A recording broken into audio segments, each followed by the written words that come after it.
everyone. Welcome to our next episode of Critical Eye Podcast. Today we are in for a good treat. But first, let's start with the introductions. My name is Drew. I'm Chris. I'm Kevin.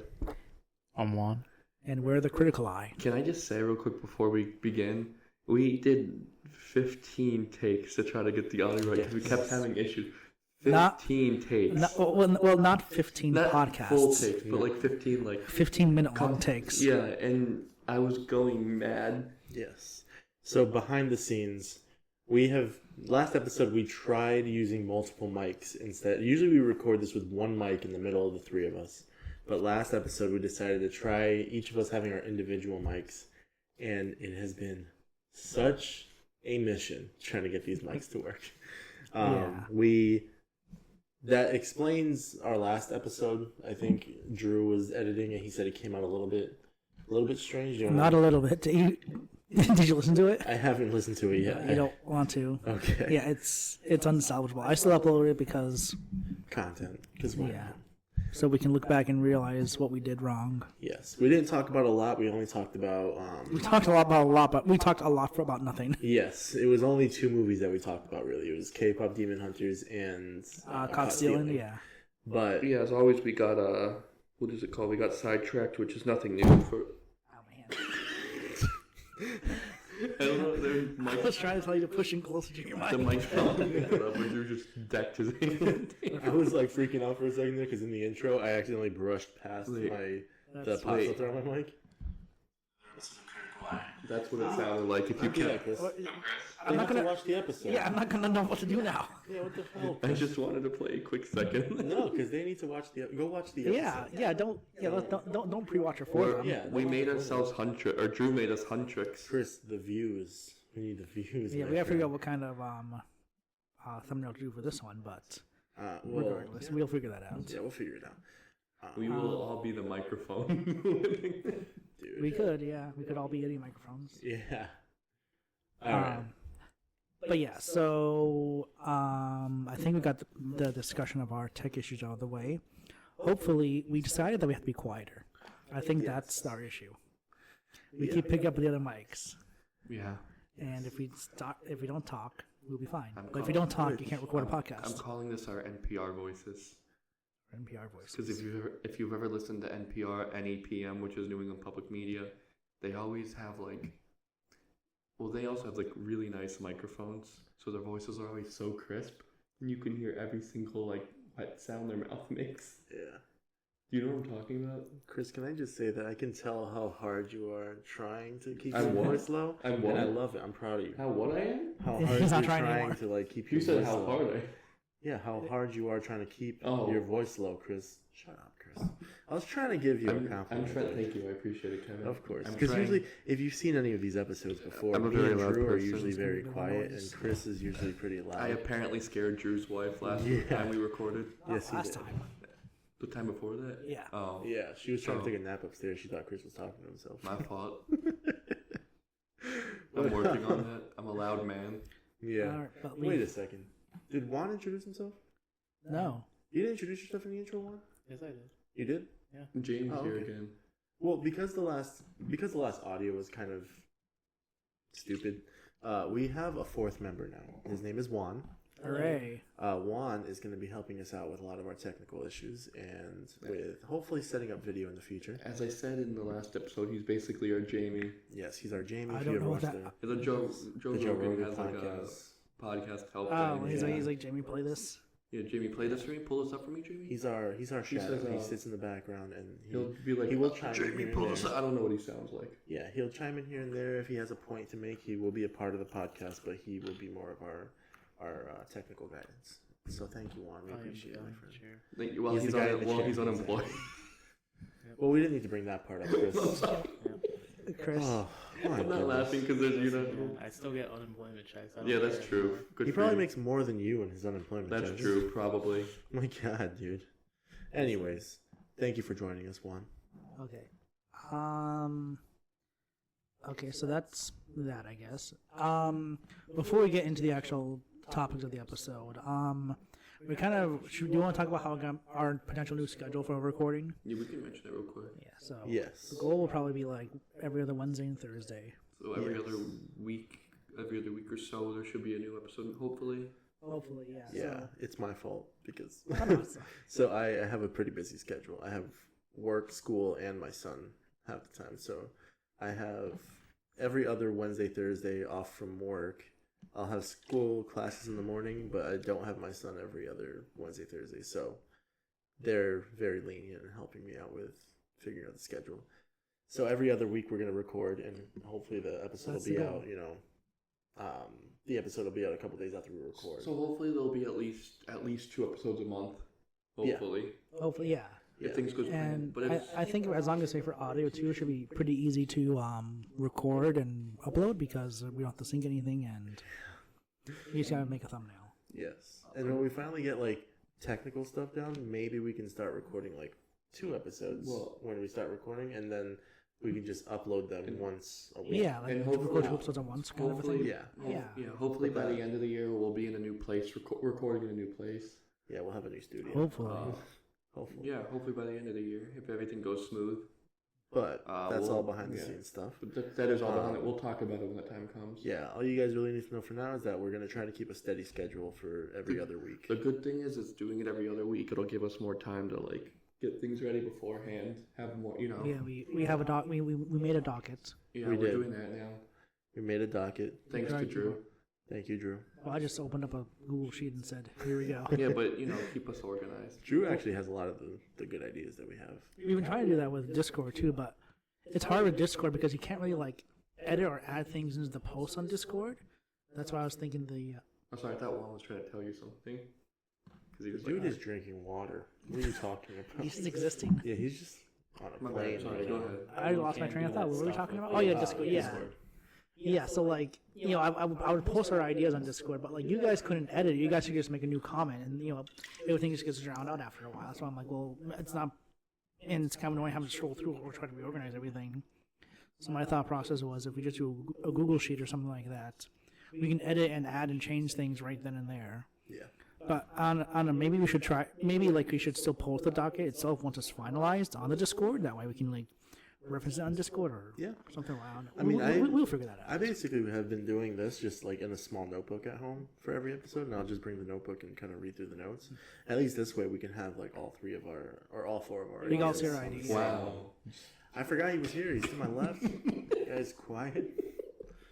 I forget that he's here. We've been doing the 3 of us for so long that it's kind of hard That's to as a the- 4th person. That's us. This Add is. your 2 cents if you want, So you're not just like there, but you're like here, I think it's funnier just like once in a while he makes a comment. People forget every that once he's in a there. while. And it's usually about Battleship.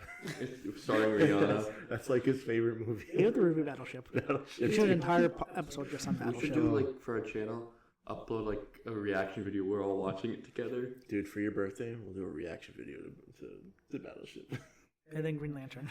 And then Green Lantern. And jiggly, whatever. That's not Gigli. that's not on his list. It's called Gigli. It is. I did add it. What? I added it. We'll get to that To though. Juan's favorite movie list. Oh no, not Oh no, one. he added to the to one of the lists that we have. Those movies weren't here. Battleship and I Green can come Lantern up are. with a list of movies that are critically bad but are amazing movies. The Room. Honestly, you should come up with one, and then we can just watch it. I put We The could, Room on there. we can make that like one of our topics, like one of our segments. Like we watch one of Juan's recommended good bad movies, Yes. and then we discuss it. I think I don't know what the ratings were for the scary movies, but those were also I love. peak comedy. Those are, Dude, I think, scary supposed movies. I to be think bad, though. I think 1 through 3 are peak, Yeah. right? And then 4 and 5. Well, Four after was alright. after 3, the Wayans brothers left. So, Yeah. but they're coming back for a new one. Yeah, so. 6. They're coming back for 6. And they released like a list that Marlon wants to spoof of like scary Sinners. movies. Sinners is on there. He wants to spoof Heretic. The new I Know What You Did Last Summer. Yeah, I know what you did with last summer. He wants to spoof Weapons. Yeah. And it was like a list of 6 movies. that he wants With to how make with fun of. how much of a like shift in culture horror has had in the last couple of years, it makes sense to want to do another parody movie of scary movies. Well, they Yeah. did The Naked Gun recently. The Wayne brothers. No. Akiva Schaffer and Seth MacFarlane. Oh, So like, there's the parody movies. I feel like they're coming back. The new Yeah. Spinal Tap is out this week. That's a mockumentary. So I haven't seen the first one. Dude, you no, had me it's such a thinking- good movie. You had me thinking the Wayne brothers made the Naked Gun. I was gonna say, what's that Seth MacFarlane? The cat, I was petting him and he shook his head and it scared me. Oh, I thought he bit you. Yeah. He's gonna knock him. Yeah. But he'll be fine. Anyways, well, first let's talk about what we're going to talk about. yes. Go for it. Yeah, so we got two major subjects right now that we're going to be talking about. First one, which I think will be an interesting one, is directors who have directed a movie that ruined their careers. That one's essentially going to be, like a major director who, had a good reputation, and then something happened where they directed the movie that, just was not good at all, and it kind of like tarnished their reputation within the industry. And so our second one is going to be about how AI plots and characters are treated in movies. This was more like a Kevin idea, so do you want to kind of go into more on what we'll be expecting from that one? Yeah, I wanted to talk about basically how AI is perceived in movies, because I know AI is kind of growing in our real world now, and with ChatGPT and Google Gemini and all those other AI programs, I just wanted to see what your guys' take on a few movies I've written down here, and how you think it's basically perceived in movies recently. Because I know it has good movies where it's perceived as like helpful, and then it has bad movies where it's perceived as about to take over the world. So, Peppermint. Peppermint's on the table. If you hear that, that's Peppermint sniffing the mic and licking the mic. Hi, Peppermint. Oh, You might, You 100% What are you heard doing? the He's licking the only of cat I mic. know that licks. He is very nimble. He's a good boy. Oh, he smells the milk. So he we're- smells the milk. Anyway, Okay, that's so yeah. what Okay, we're so gonna those talk are our two major topics. But before we get into the topics, I think, we should always start our podcasts before getting into things about like what we've watched within the last 2 weeks. Sure. Yes. Yeah. So, what have you guys watched lately? Like just movies or It could be anything. Watch, even played. If you want to talk about games you played. yeah. So I started the show Barry recently. Is that the one with Bill Hader. Bill Hader, Where yeah. he's the hitman, but he likes acting. Yeah. Yeah, that's really good. In terms of shows, that's what I've been. I didn't realize that's what it was about. So it's almost like an opposite of Glenn Powell's Hitman. Yeah. Kind of yeah. Like he's goes to LA to do one last job, and he ends up in this like acting class, and he just like falls in love with acting. How far into that? I'm still in the first season, about halfway. I stopped for a little bit because I started watching some. I've started rewatching the Conjuring movies because the new one came out recently. Oh, dude, did you watch that one? No, not yet. Okay. Good. I plan on it soon-ish. You're, But I was like, I would put that soon-ish, like as far out as you can. Yeah, it's not. I've heard it's not great. I got like sick over the week and I caught a cold, so I wasn't feeling great. And I know It wasn't a cold; it was an act of God. Seeing that movie. Drew, Kevin, and there's other people. I don't know who else. I think it was just us. Yeah, it's just They Drew went, and his wife. went to go see the new Conjuring, but I didn't go because I wasn't feeling well. Yeah, but you hear the day before recording a podcast. Yeah, what the hell? Was that is- Saturday? I don't remember. It was like Friday or Thursday. It was Thursday. Actually, we could go today. Look at that. We've done 2 back-to-back podcasts. Good for us. Yeah. That's not going to happen every week. No, we literally just talk about how it's every other week. We're uploading 2 in a row. Yeah. We're already lying to the audience. But yeah, that's cool. Yeah, so you're rewatching The Conjuring. Like, when you say you're watching Conjuring, is it just like the Conjuring series or like the spin-offs like Annabelle and the Nun and stuff I'm like that trying you're to go planning? through all of them. Okay. But I'm really just focusing on the Conjuring movies. Makes sense. God, there's some stinkers in there. I'm focusing on the Conjuring, but like I'm starting to watch like the other stuff too. Yeah. There's I feel like the first 2 Conjurings were actually pretty decent. Especially the first one, I think, is like the best one. Yeah. I have some opinions. I don't like the third one at all. Nope. You're probably not going to like the 4th one. Probably not like the fourth one. James Wan left after the second one, right? So he's just producing now. I think was it Michael Chavez? I have no idea. Who's who did like I think one of the Nun movies or something, or Annabelle. He did something else in that series. I don't know. It just lost so much of what the first two had in the third one, and I think that's what kind of put me off in this last one. Is that the third one was so bad to me. Yeah. So, with that being mind, The Conjuring, Trevor, I want to quickly talk about Conjuring 4. What was it? Last Rites? Yeah, I didn't. You guys can talk about it. It's fine. Yeah. I have not liked a Conjuring movie since Annabelle 2.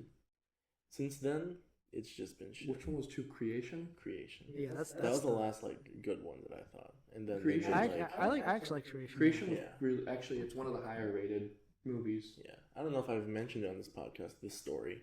I think we have, but we can tell it again. Oh, I went with Drew and our friend Andrew, and in the trailer for Annabelle Creation, you'll know that there's a scene where she throws a piece of cloth over a chair that's supposed to just have Annabelle, and then the cloth stands up and starts chasing her. But we got to the theater, we all got our snacks. I think I was still waiting for my snacks, so Drew and Andrew went in before me. For some reason, apparently one of the chairs was out of service, and they decided to put a white sheet over this chair. So I walk in, and I'm pretty sure, from what I remember, Drew and Andrew were sat perfectly in the row in front of it, It sounds on probably either side of it. At the So I cinema? had to sit directly in front At of the it. cinema? No, Yeah, at cinema. It was like you were in the middle. It was we went a couple of seats in. Oh, I thought it No, like we I didn't had plan it to out. sit That was not in my thought process. I just looked at it. I was like, oh, that's a covered sheet. I was like, Andrew's definitely messing with me. Because this was a time where you were like selecting seats ahead of time, right? No, No. Or was no. This is before? this is the old. This is a first come first serve. The Old West days. It's like you show up, and if the tickets are available, you buy them. If they're not, too bad. But You could buy them ahead of time. You just couldn't pick your seat. I think, right? yeah, that was one of the last movies that I watched where I was actually scared of the movie because I remembered staring at the ceiling for most of the movie, and Andrew kept like putting his hand on the back of my head and pushing it down so that I could like see the movie instead of staring at the ceiling. And those two were like the first two Annabelles were good. The first two Conjurings were good. I hate that they never revisited the Crooked Man because Yeah, he is well, the best ghost that they have. James Wan said that in an interview he's recently said that like because someone brought up the Crooked Man, and he said he'd be really interested in doing a Crooked Man movie or something if it was the right story, if it was good, if the studio was interested, but like when the time is right, kind of thing. Because he said he knows how much people love that character. Yeah, and he is perfect. They should make a movie about him, but Because like they did the Nun, and the Nun's a cool character, right? yeah, and they've had like plenty of chances to bring him back and make good movies. Like they had what was Annabelle 3 was Annabelle Comes Home when they had When she the basically babysitter opened it, right? yeah, and like she started taking out all of the artifacts and like all of the people, all of the ghosts in that room started going crazy. The Crooked Man's artifact was in there. Where the fuck was he? You know what I mean? Like there was a werewolf, there was a samurai, there was a weird like giant dude. There was a samurai. I a forgot bunch of about crazy that. stuff. Yeah, but there was no Crooked Man. And in the trailer for that movie, they showed the little merry-go-round thing for the Crooked The Man. music box. Yeah, the music box for him, but they never showed him. And they have been milking Annabelle for way too long. That's one thing that I didn't like in the new one. Was Is she in that the new one? yeah, For some way reason. too much for some reason. I thought they were kind of done with her. I thought so too, but she was in it more than the ghost from the trailers. Didn't they also say there was like a Conjuring show in the works now? Yeah, there's one in the show. I think- It's like a prequel. James Wan also said that somebody asked him about doing this, like if they do any more Conjuring movies, because this is supposedly the last one, at least with Ed and Lorraine Warren. Yeah. Somebody brought up the idea of doing like Judy and her husband. They're married now, right? Who? The daughter. Oh no! In this movie, Yeah, they yeah, she's just got married. They get engaged. They got engaged. So doing. They got married at the end. Well, at the end of the movie, Yeah. at the end of the newest one. But somebody floated the idea of doing a movie, like if they want to continue Conjuring movies, with the two of them, continue on the family business. And he seemed interested in that, like the thought of doing that. He goes, and again, he said the same thing, like, if it's the right story, if the time is right, if the studio wants it, if the fans actually want it. Didn't I- they investigate the Amityville Horror House? They did. Isn't that the first movie or the second movie? Amityville? No, was that one of the that was movies. before the but it is the Warrens did investigate it, but it wasn't part of the Conjuring universe movies. Why not? I feel like that would have been their Because biggest case. Well, so the original Amityville horror movie came out, I think, in the 70s with James Brolin, who's Josh Brolin's father. Okay. And then the remake, the Ryan Reynolds remake, came out in like 2003, 5, somewhere between 2003 and 2005, and it was not good. They started doing the Conjuring movies in like what, 2013? I think so, like 2012, 2013. 2012, I think, was Annabelle. 2013 was The Conjuring, right? Oh yeah. Sorry. No, The Conjuring came out first, didn't it? The Conjuring came out first, and then it was Annabelle. Yeah, Conjuring came out first, then it was Annabelle. Was Yeah, it sorry, I was- 2013?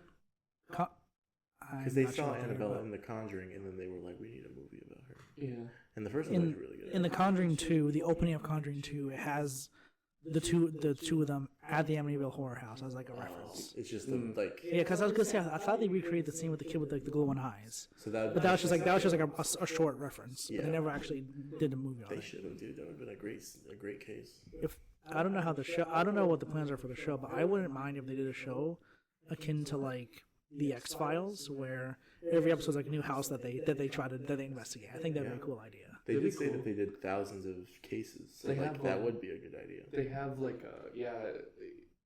a whole like log of all these things. They were doing it from what, like the 60s or something up until like I think until Warehouse like that year. 13-esque show. What happened? Warehouse 13-esque show. Exactly. Which one's Warehouse? Isn't it like a warehouse where they find a bunch of artifacts and they tell the story of each artifact? Like for each episode, kind of? It's sort of like X-Files, but like newer. Yeah. Can I ask, you've seen the Conjuring movies, right? Yes. What are your thoughts on the shared universe of those movies and the films? Don't worry, Mark. We're only critical of everything you say. Hence the critical eye. Don't Yeah. careful what you say. We'll kick you out. Okay. This is just an audition. My opinion of them is that You're wrong already now. yeah. Sorry, I opened my mouth for my opinion. This is why he's the tech guy. Yeah. I've never really been a fan of horror movies. Not in the sense of I can't watch them. More of the sense of I find them kind of bland and boring. Yeah. Yeah. I almost feel like I'm in the same boat too, because it has to be a specific type of horror movie for me to like it. So like, The Conjuring ones are the Conjuring and the Insidious movies are the ones that fall into the category for me where I don't really care for them. I've actually never really seen. I've seen part of the first Insidious movie. I've never really seen any of the others. The first two I thought were good. I haven't seen the third one.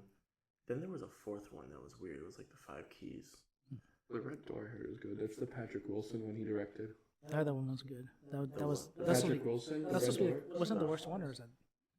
No, I heard the one that Patrick Wilson, who's He's in both series. He's in The Conjuring Yes, and... but he's Ed Warren in the Conjuring movies. I heard he directed the Insidious, the Red Door, the last door, Red Door, The Red Door, probably. and I heard it was actually pretty good. I'll have to check it out. What we were saying, the Insidious and the Conjuring, they're not your type of horror movie. Yeah, I was just piggyback on one. What is your type of horror that you like?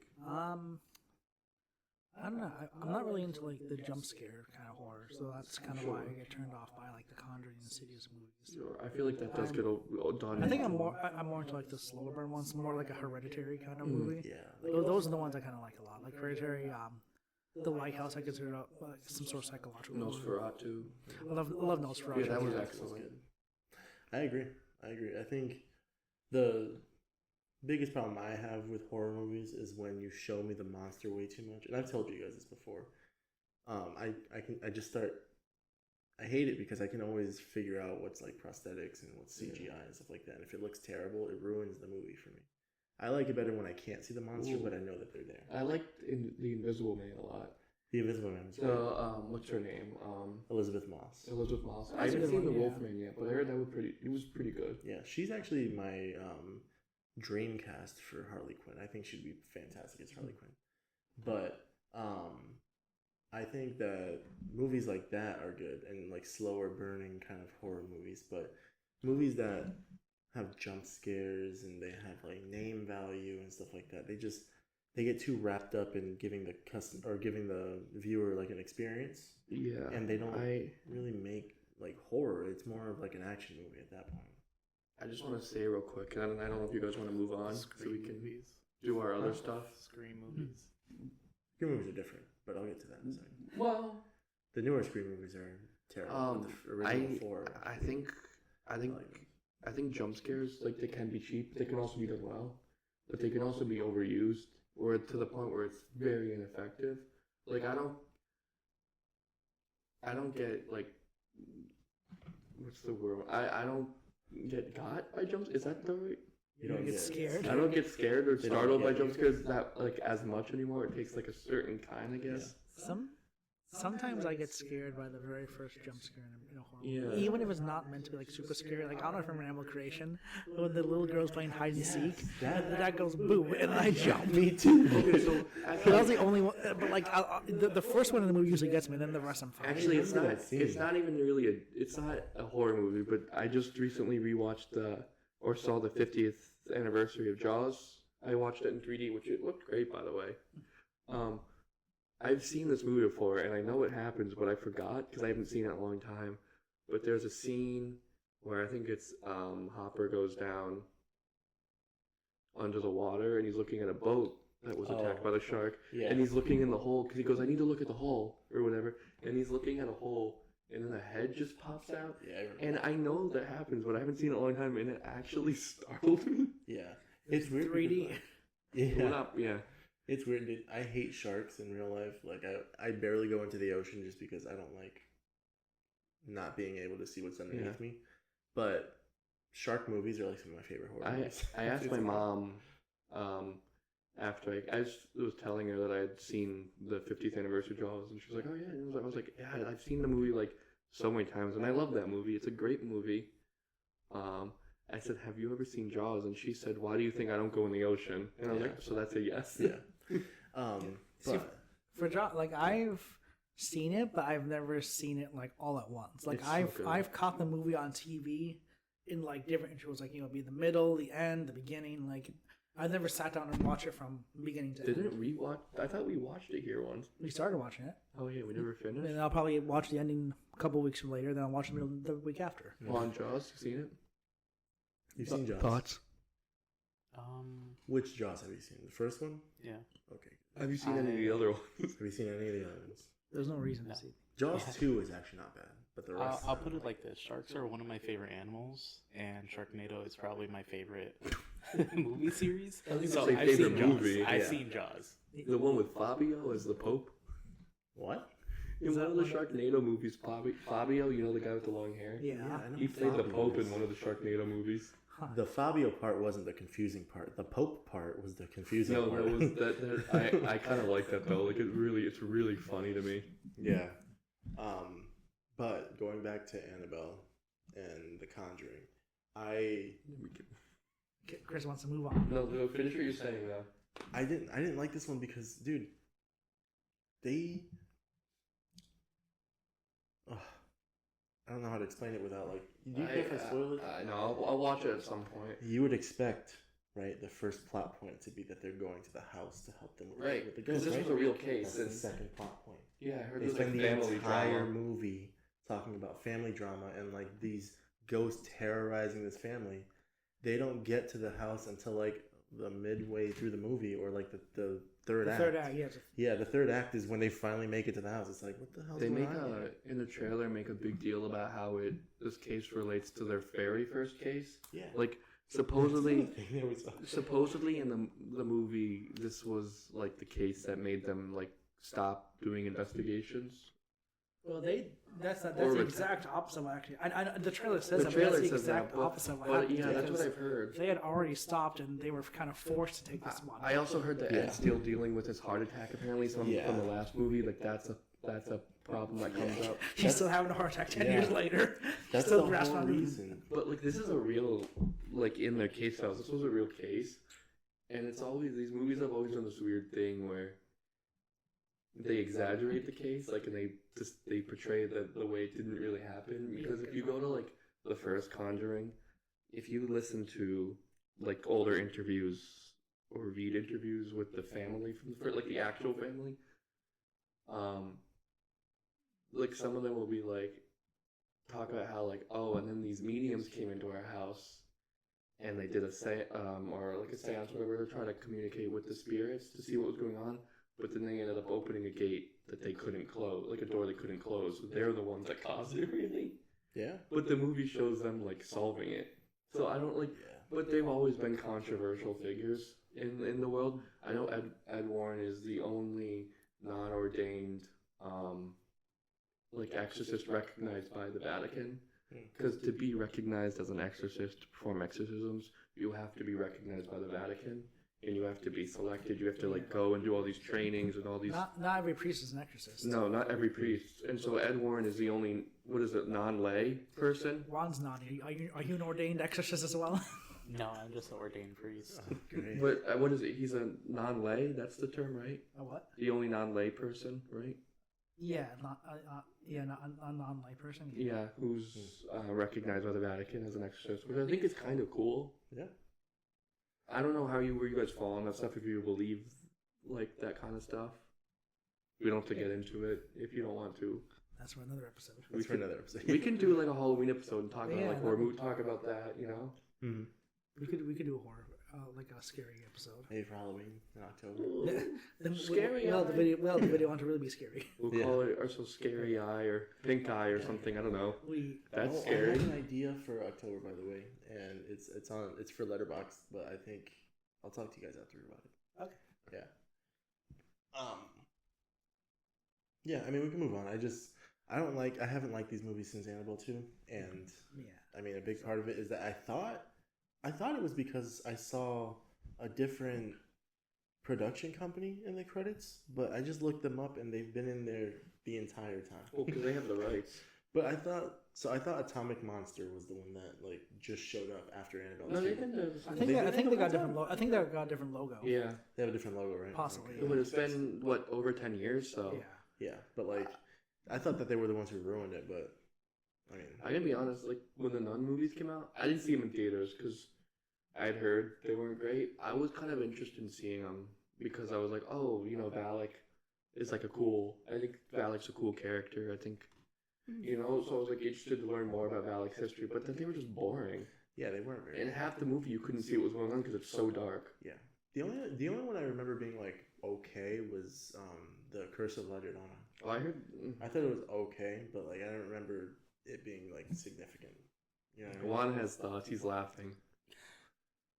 I dislike that movie purely for the trailers showing up in the theaters of that movie. Because I'll just be watching a movie and then I hear the curse. Pauses for 5 seconds. Of La Llorona. Exactly. Yeah. Most annoying trailer I've ever. I do remember that makes sense, actually. That makes sense.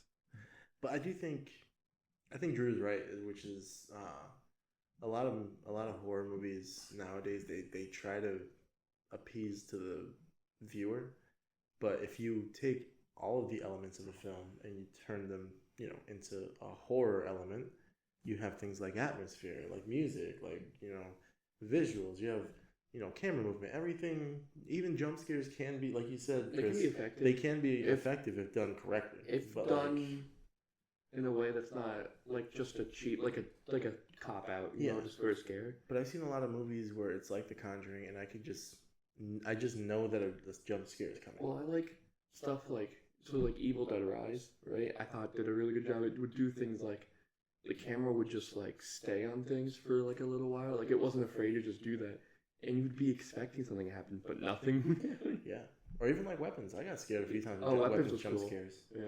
Like See, when, Weapons is one of the ones I don't like. yeah, me and already Drew talked about have this, had yeah. like You weirdly didn't like his differing last movie either. opinions. I don't like Barbarian either now. But neither of us like this last Conjuring movie. Hey, we agree on that. So yeah, we agree on that finally. It's finally the first movie you guys agree on. Yeah, Yeah, we we'll used have to be like in sync, but now it's just Well, different. I like being different now. I like having Yeah. different opinions. It's good because then we have like we can argue our points. Yeah. But yes, we can go on to the next topic now. Well, this is just supposed to be a topic about talking about the movies you watch. We Yeah, kind we of just went on talk a about. rant. Yeah, I was the only one to talk about what I've watched recently. Yeah. Oh yeah, Well, we brought up Conjuring 4. That's yeah. why. We've both seen The Conjuring. Yeah. I also watched Shrek 2 the other day. Did you watch I Shrek love 2? my favorite A Shrek. great That's a good movie. Shrek. That's the greatest scene of all time is holding out for a hero. That's like top 10 cinema. Yes. Yeah. That whole sequence is. There was a scene I didn't realize until recently when they were getting arrested that because pepper spray didn't exist, they were just He had a cracked grinding, pepper. cracking pepper in his eye. That's the one when Donkey's running away as the horse, and they're like, Yeah. they said that there's a The white, white there's Bronco. a, yeah, Yeah. there's a white Oh, yeah, Bronco, white like, Bronco. O.J. Simpson, yeah. yeah, there's a white Bronco. What is it? Like roll, I don't I remember. don't remember. like It was a white Bronco. it was an O.J. It was an Simpson O.J. joke, Simpson and I joke. think that's so funny. Yeah. I love that's my favorite Shrek movie. That's It is probably one mine of my too. favorite animated movies ever. I used to have the game for PlayStation, and that was so I bad. played it for like nonstop because I was a kid and I loved the movie. But that was Yeah, it's a really bad game. yeah, I bet it is. I don't remember much of it. I just remember playing it. They used to Um, have on the Game Boy Advance and like back then the double feature movie. Yeah. Yeah. Those I are fun. had the Shrek 2, and It was such bad quality. it got me through so many car rides. Yeah. Dude, on the tiny screen. I Yeah, had dude. my aunt. They had the first Shrek game for the original Xbox, which by the way had nothing to do with the movie. Yeah. It was just their way of selling. They're like, look at Shrek. That game What game? as a child, the Shrek for the Xbox, the original Xbox. That game is one of the worst games I've ever played. The mechanics are so bad in it. Yeah. Oh my god, I don't even want to talk about it. It's frustrating me to think. Yeah. Have you seen anything else, Drew? I watched Hamilton in theaters yesterday. That was in theaters, right? Yeah. I saw that on the app. It's, and I was like, coming to a theater near us. Yeah, it's gonna be. Yeah, they're doing it off Broadway somewhere in this area. Was it a show or was it just like? It was a show. It's the same show as on Disney Plus, but they released it in theaters for the 10th I anniversary. wish I How knew that. I long would have was seen it? it.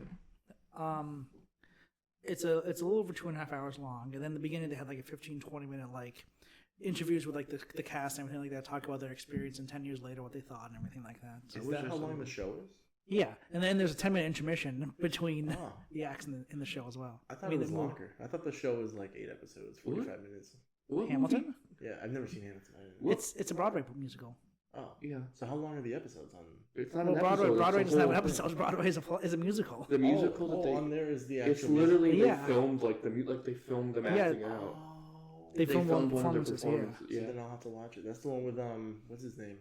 Jonathan Groff is in it. No, the Lin-Manuel. guy who does all Lin-Manuel Miranda. Yeah, he made it. Yeah, What's the movie that we watched in theaters that had an intermission halfway through that we were like, oh, Brutalist. Brutalist, yeah. yeah. yeah, Yeah. I remember that. But There was like yeah, a the Hamilton- 20-minute intermission. Hamilton was good. There was a group of girls next to us that were having the time of their life. Yeah. They like were singing the entire song, and I was like, and it was kind of disturbing because have you guys seen like the musical version on Disney Plus? No, I have not. Well, Chris, do you remember like when King George comes out and he's singing?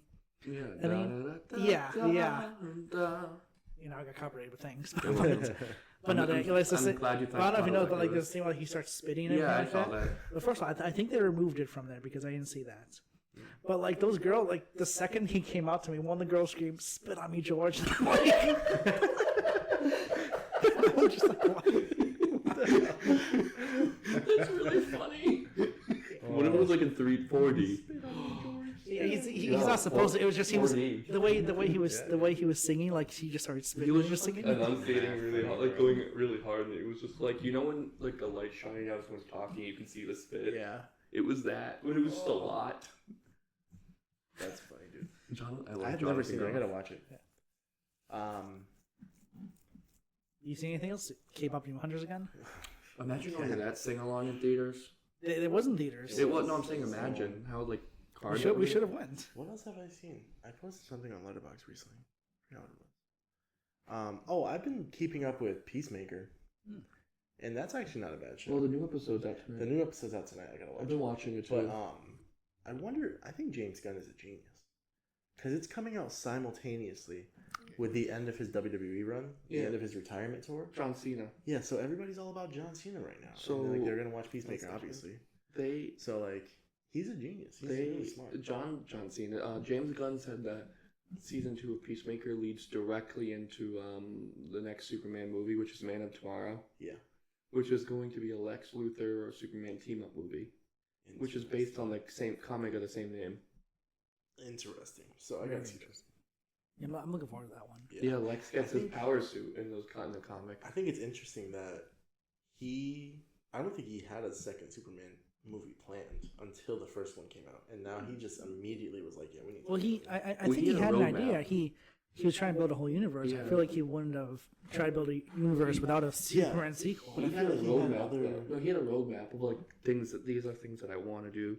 Obviously, he's like the head of DC, right? Yeah. With Peter Safran, who was his manager like when he first started. Yeah, like I'm not mad about it. I'm pretty happy because I love the Well, Superman. they're doing movie. the Supergirl. They're doing a Clayface movie, which Yeah, is gonna be but I horror, feel like which I'm so excited for. I feel like he had all of those planned before the next Superman, but after Superman came out and Peacemaker, he's like, we gotta like push it up. What's the next DC? The next DC one is Supergirl. No, it's Lanterns at the end of the year, I think. The show, right? That's the going show. that's And going then- this year. Either this year or like early next year. and then Supergirl, And then Superman. Yeah. and then Clayface. Yep. Yep. Yeah. I'm really looking forward to Clayface because like it's gonna be a horror movie, Yeah. and I think that's like as like a, they could do the same kind of thing with like Scarecrow, Mhm. like a horror movie about Scarecrow because like Scarecrow, dude. he uses fear toxin, so Yeah. that's like. Any of their villains, really. They can make it any kind of movies. Dude, They all have great I backs. mean, like DC has like really cool villains that I just feel like they weren't utilized very well in Yeah. the DCU, like the past version of DCU Yeah. or other projects. I just feel like they weren't like using them very well. The problem is that most of them are Batman villains. Like So like he I was has just all the saying, interesting villains. The only other villains that I Condiment know, King. like I think Superman has Lex Luthor, Doomsday, Bizarro. Like Wonder Dr. Woman has Manhattan. Cheetah, but like Batman has a whole list of really good villains, and not just like he can just fight. He can like leaders of gangs, the League of Assassins, Hugo Strange. He has Scarecrow's one of my favorite villains. Scarecrow, Mr. Freeze. He has super villains, and he's just a guy. To be fair, Mr. Freeze, though, he's kind of a tragic villain because the whole thing with his wife, Mhm. and he's been like he keeps her frozen. He's trying to find a way to save her. Yeah. Which that idea for Mr. Freeze didn't come until the animated show in the Yeah. 90s. Yeah, Before that, he was just a Just regular running Madman mill with an villain. ice gun. yeah, Yeah, but then they added like more character to him, and it made him more like you kind of feel for him and you understand why he's doing what he's doing, which I love when they do the characters. yeah. And I feel like they think that just because Superman is like really strong and Wonder Woman's really strong, they have to give them all the super villains. Fuck Chris. Sorry, crap. You heard that. Those were my knuckles. Everyone's all gonna heard hear that. that. Everyone looked Heard right at that me. the loudest. The whole audience. can Yeah. hear it. And they have to save like the smaller, they're not smaller because obviously they're good villains, but like the more human villains for Batman because he doesn't have any superpowers. But what would happen if like a psychological villain went after Superman? We've seen that in Injustice. Like Joker went after Superman, and that was a great story. What happens if more of these like smaller villains go after a super being like Superman? What if the Riddler decided And to go after Superman? exposed the more human side of him. Yeah, they exposed more human side. They made him use his brain more than his brawn. Like, what if they did stuff like that? That would be great. But I don't know. I feel like a lot of DC's villains are going to be Batman, which I'm not completely against. If you make your DC universe around a lot of Batman villains, do it. Make them DC villains. Don't make them just Batman villains. You know what I mean? They Yeah. need me a Captain Boomerang movie. Captain Boomerang. Yeah, Let's go Condiment King He movie. was Condiment supposed King. to be the villain in the Flash movie Yeah, for dude. the Zack Snyder universe, but that never happened. Honestly, Well, though, you're supposed to get a Firefly too. The Firefly stuff with Brendan Fraser.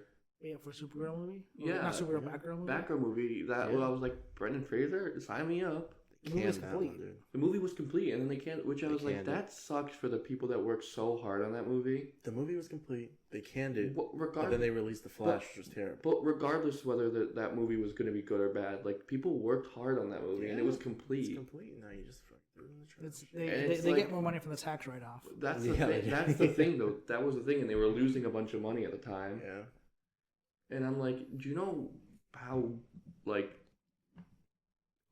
that's, I don't know, like, it's just so, what's the word? for these people that worked on it, and all of a sudden they don't get to have their work shown. It's like so like it, wears on you. Yeah, it's not fair It's definitely like for a tax write-off. What is it called?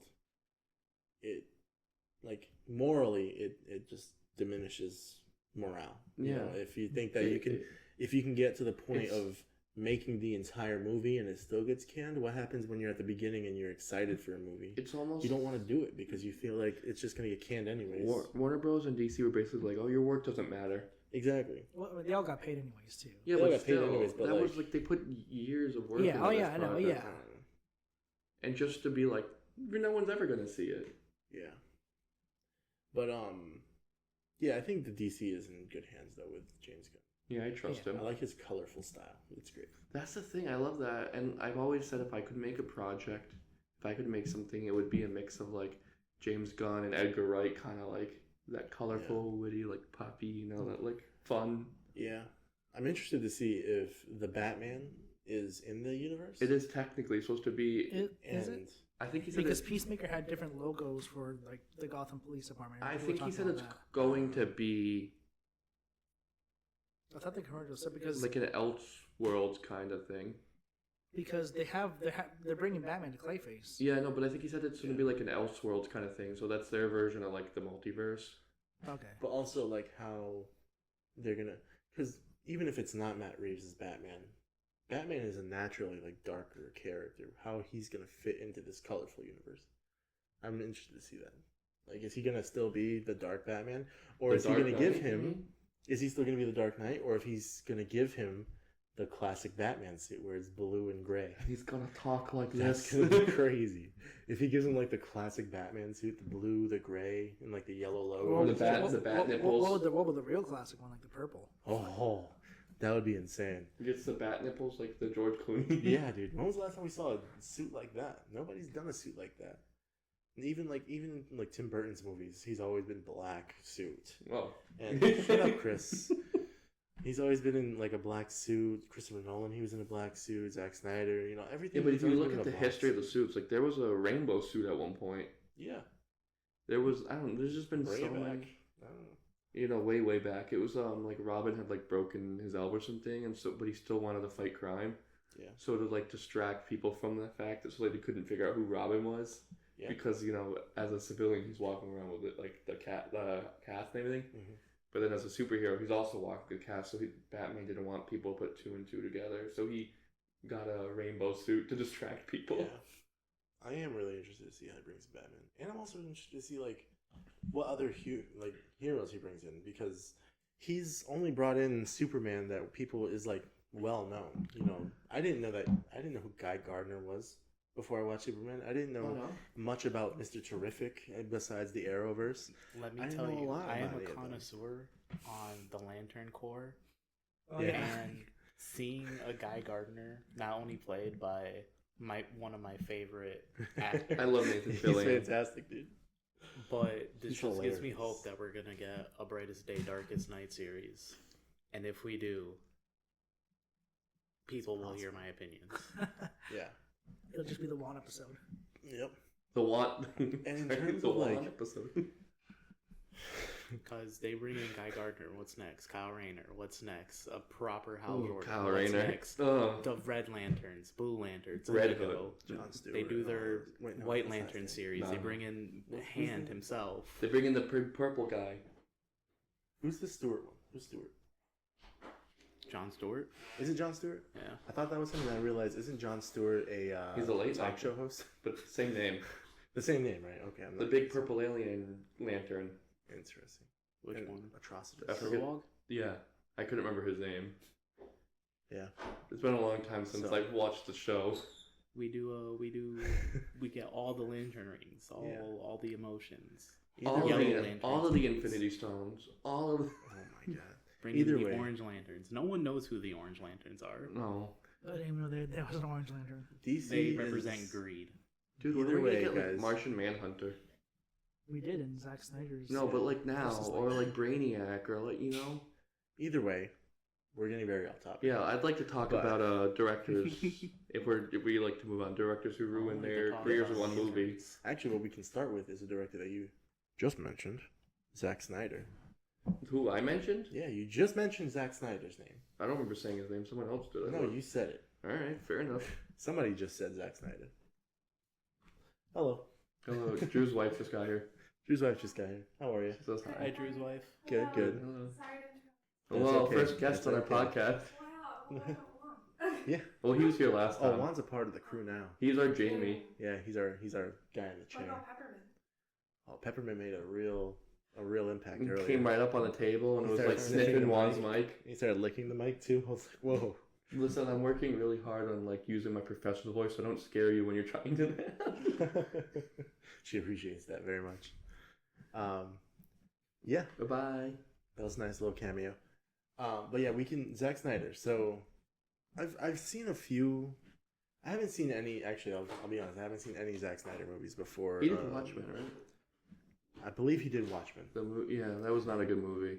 That wasn't good. You didn't It's like not. Watchmen? It's not bad. I just think I read the book before, right? I just Let's felt remove the movie from the media and just call it a good movie. it could have been better, is what I'm saying. Everything can be better. So he did. He also did Sucker Punch, and he did 300. Sucker Punch wasn't good. Yeah, Sucker Punch was I heard wasn't good, but 300 is known as like one of the better movies. of So, his, to of be his. clear. And then they put him in charge of DC. Was he Listen. in charge of DC? Well, I don't know if he was in. Was he in charge? He was gonna be. He He pretty much was had like the James Gunn. James Gunn's job. Yeah, where he was gonna oversee Yeah. the entire universe. Wasn't Joss And, Whedon originally going to as well, or No, Joss Whedon stepped in when Justice? Yeah. Snyder had to step down from Justice League. Which ones did Joss Whedon make? He made. He only did Justice League. Yeah. just the The Justice. really And even bad then, one. he didn't like do. And Justice League is still considered directed by Zack Snyder. Because of the Snyder cut. No. If you go on like any site or anything like that, it says Zack Snyder directed the original Justice League because he was directing it, and he ended up making a 4-hour long movie. And DC was like, Zack Snyder, what the heck did you just do? What are you doing? When's this movie? Yeah, dude. Oh, The Snyder cut was actually pretty good. I liked it. but he ended up having to leave production because his daughter passed away. And when he left production, they brought Joss Whedon in there to like destroy his movie. That's tough, dude. So Didn't, And then everything kind of came down with Joss Whedon. didn't Joss Whedon make Buffy. He made a few MCU movies, right? He did the Avengers, the He first did two. the first That's what one. I He thought also it was. did like Buffy and Yeah. That's not. Angel. Nobody cares. Well, We're Buffy's talking about- yeah, Buffy's but we're talking about awesome. He did. He did. superhero What was it, Firefly? Firefly, Serenity. Yeah. Yeah. But like he had a good rap at least. Maybe Joss Whedon should be on this list. Well, Joss Whedon's been canceled for Jo- other reasons. Yeah, he's not a good person. But he made a terrible Justice League movie after making a really amazing Avengers movie. Well, he was taking the Zack Snyder stuff and trying to cut it into a different movie. Yeah. He was taking like 4 or 5 hours of footage and trying to condense it into 2 hours. Which was a mistake. Yeah, Because the Snyder cut that came out eventually was actually pretty good. I liked it. Even though it was weirdly like I never saw Snyder Cut. it was weirdly produced because it was black and white. It was square. It wasn't like widescreen. But it was good. For how much of the movie was black and white and square? Well, How much The of it whole was thing. black? the whole thing. The whole thing's black and white and square. Wasn't it? I feel like Am I maybe right? part of it. I don't remember. I haven't I seen could have it. sworn it was I, like black I, and thought, white. I and thought I saw square. a scene at the end where the Joker's talking to Batman in like a sandstorm or something. Yeah, that was That might have been the only part that wasn't. weird. But I remember being And then when like, Martian Manhunter comes out, I thought that was in color too. well, that's another like end credit scene. That's not. Oh, it's an end credit scene. That's Isn't not. it an end credit scene? I don't remember. I, remember. saw It's it when been a it long was time. released. I just remember being frustrated that like having to watch it. It was. Am I breaking your chair again? I don't want to break your chair. It's Um, okay. I remember being frustrated that it was in like a weird format, and I was like, "Why is I'll it have to watch square?" it. Like I'm so used to seeing stuff Well, like- widescreen.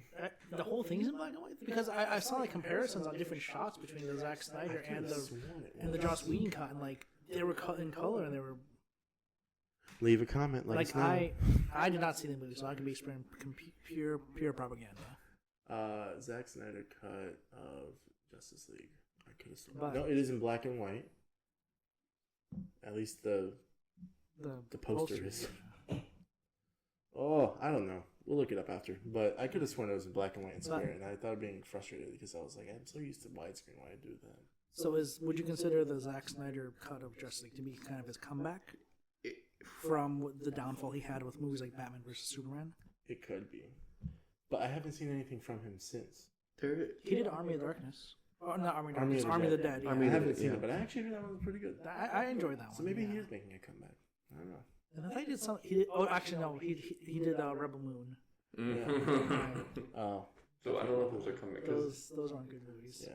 I watched. that was supposed to be like his kind of like Star Wars. Star Wars because he loves Star Wars. He's like a huge Star Wars nerd. So Yeah. that was supposed to be like his Star Wars kind of. Yeah. I don't know if Netflix screwed him over or not because they did two Rebel Moon movies and then Netflix forced him to make a Snyder cut of them. Really? Yeah, so there's two like 2 hour long Rebel Moon movies and then there's like 2 4-hour long Rebel Moon movies. Yeah, they released the. Oh, also, I'm sorry about this, but I'm gonna get up real quick because like I feel like this chair is in a weird position. So the audio is gonna sound really weird for a second. It's okay. Well, it's not the weirdest we've heard. It just felt Yeah, it's not one of the 15 like it weird was audios. in a weird position.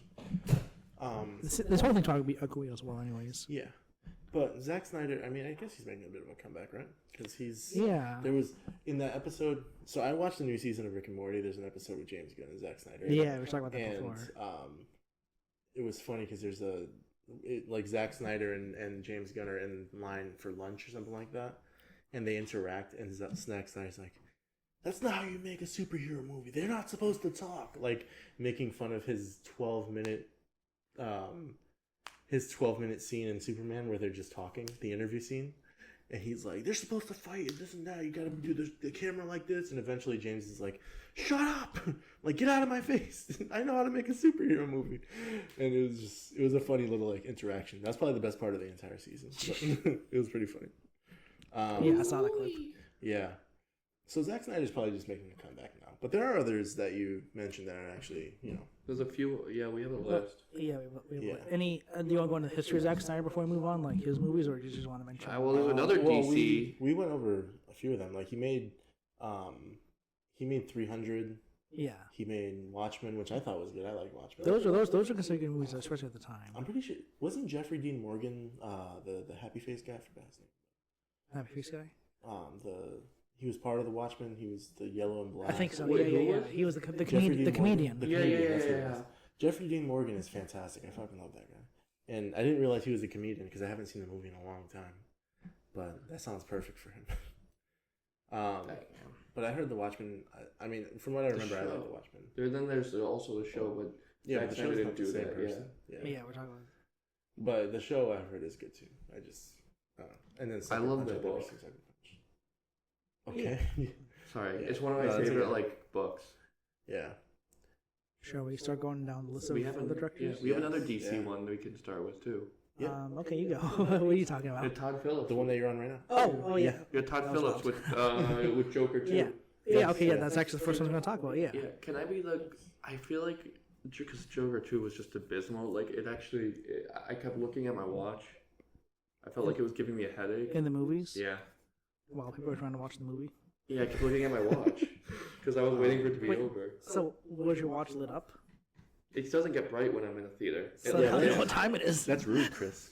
You're supposed to have proper movie etiquette, sir. It doesn't get bright. I thought you were a fan of film. What's wrong with you? But it Is that why I kept seeing like a bright light the entire time? I thought I thought my soul was just dying, and I was ascending to heaven. Dude, there'll be times where we're watching a movie and Chris will like do full on research right next to me, and then he'll show me He his does? phone. I'm like, Chris, I don't do that. I was gonna say I've never seen Chris do that. Yeah, I it's don't. because I'm always the one sitting next to him. He's I always sit next to him, looking too. for stuff.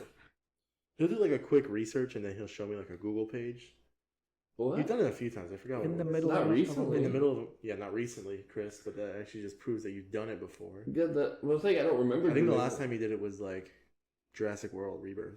That was recent. That was recent. When was that? I forgot what you looked up, but you looked up Oh, no, something. I didn't see that movie with you guys. It was, But, like, But yeah, I feel like that movie was bad because like he didn't want to make another one, but the studio wanted to make another one, so he just like threw something together.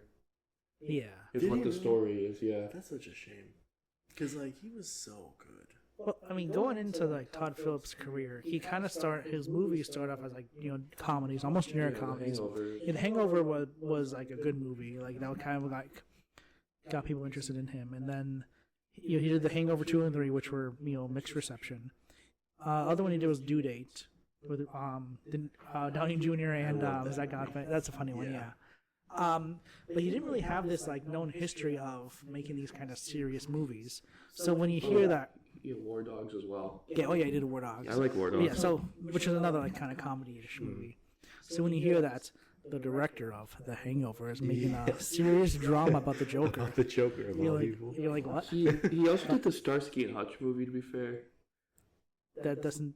I think that proves my point more. yeah, it's not a great movie. Yeah, and I'm sure people were nervous because, like, I know everybody wanted Joaquin Phoenix to be the Joker. Everybody wanted him. After Heath Ledger passed away, they were like, "Who can realistically be the Joker?" There was a call for him before. I thought so. I remember somebody like before they announced it, people were talking about like who's going to be the next Joker, and he was one of them. Obviously, like I would love to see Daniel Day-Lewis as the Joker because I feel like he would go all out, but I don't think he's going to do that at this age. What? No, Jared Leto. Anyways. But yeah, Fuck Jared Leto. I know he's. Yeah. I'll be honest with you. Fuck Jared Leto. I don't like Jared Leto. But I think he moved over from comedy to this like really dark drama, and he did a fantastic job. If you do that, dude, you have such a career ahead of you because those are all of like the big Oscar movies. I love the first Joker quite a bit. Like it's so good. yeah. I was reading. I read an interview one time where they interviewed somebody who went to college with Todd Phillips, and he was saying how he had like the opposite reaction where. Todd, I guess, and you know, this is just some guy talking about, so you know, take it what it is. But this guy was saying that in college, Todd Phillips would make a whole bunch of like super dramatic short films, and then when he found out that he directed The Hangover, he goes, "Todd Phillips, The Hangover, that doesn't make sense." We did it. Yeah, well, we have, and then when he directed Joker, he goes, "Yeah, no, that." He's like, "That's Todd Phillips that I went to school with." He probably saw like a window of opportunity because I feel like when the first Hangover came out, there was like a string of really good comedies. So he probably thought that the world wants to laugh right now. So he made the Hangover, Due Date. But then once he started making his money and he knew that like he could creatively do what he wanted, he decided to switch. But even which was then, good. did he actually do what he wanted with the Joker? I don't know if he did. What he wanted, I've been but- trying to verify this, but I couldn't really find 100% confirm this. But things I've seen were saying that Joker was not meant to be a Joker movie. It was a movie that Todd Phillips came up with about this like down on his luck guy. It was supposed to be inspired by Scorsese movies like The King of Comedy, which is where the influence comes from. And when he presented it to Warner Brothers, Warner Brothers got this idea of like, this would make a good Joker movie. Change the characters into Joker and change the story to fit more with the Gotham universe. It's also very like Taxi. Like if you've ever seen Yeah. yeah. Not Taxi, the Queen Latifah movie. What I'm trying to say is that he was trying to have Taxi Driver. Taxi Driver. he kind of had his own vision, and then if everything I read is accurate, even with his own vision, he was forced into going into a different direction, which he was forced into going to like the comic book territory. I should be quiet. Can you give us like a warning next time? Sorry, I don't want to interrupt you. You've also been like brushing up on your mic with your beard, and I need you to stop doing that. I don't know if you could hear it. Could you hear it? Juan's nodding. He's like, "Yes, I've heard Okay, I'm gonna every strand of hair." Bathroom. I'll be right back. Yeah, go ahead. Every single movement, everything. My game's I hear it all. My game's only halfway. Go, hurry up, go Yeah, pee. Hurry up. I like to say So I know our fans have never been to a movie with us, but Chris goes to at least 6 bathroom breaks between every movie. I have diabetes. He'll also show up to the movie theaters half an hour before the movie and won't go to the bathroom until right before the movie's about to start. there's just so much noise going on right now. Yeah. Keep talking though. Look at that. Keep talking. We're doing podcasts about Chris now. Yeah, why not? I'll be real quick. Yeah, but like, is the mic going to pick up what you're doing? Keep them in. I don't know. Well, there's only one way to find out. Todd Phillips. Let me get a portable mic. So he made this movie about a down on his luck guy, and they just decided to change it to the Joker. That's what I remember is that his script was like had nothing to do with the DC universe, and then Warner Brothers kind of saw it like, we've been kind of thinking we want to do a Joker movie. This kind of fits what we're looking for. Yeah, I mean, it turned into a great movie. Yeah. And nobody. But Yeah, go. if that were true, I would say I heard that Todd Phillips wasn't really happy that he was forced into doing like a comic book movie. He wanted to make something else. Yeah, I'm sure he wanted to just. And make of course he's probably happy that I made $1 billion, but Yeah, I'm sure he wanted to just make a nice drama, but tagging the name the Joker on it was definitely something that, you know, Yeah, I mean, helped with the financials. how many of the people? How movie. many? It wouldn't have made probably even $100 million if it didn't have Yeah. Joker in the title. And it probably wouldn't have had Joaquin Phoenix. It probably wouldn't have had, you know, the full support of Warner Brothers. They probably gave him a bigger budget because he said he'll do the Joker. You know, there's probably a lot of factors Yeah. that played into it, but I'm sure if he wasn't happy with it, that's probably what played into the second movie. Yeah. He What wasn't I was even trying to get happier. is that, this is like the height of his career. Like, this is where he kind of peaked right now. But Chris is walking down the stairs. Heavy-footed, sir. You gotta sneak down the stairs, sir. You guys talking about me? We were. We were talking about Todd Phillips. I was talking about it. I said Chris is on his 12th pee break. The guy has Kevin keeps slandering me. a bladder of a sunflower seed. It's tiny. I just hit my knee on the table. But yeah, so Joker was like his peak, and then he does Joker 2, and when you see Joker 2, it doesn't seem like he didn't want to do the movie.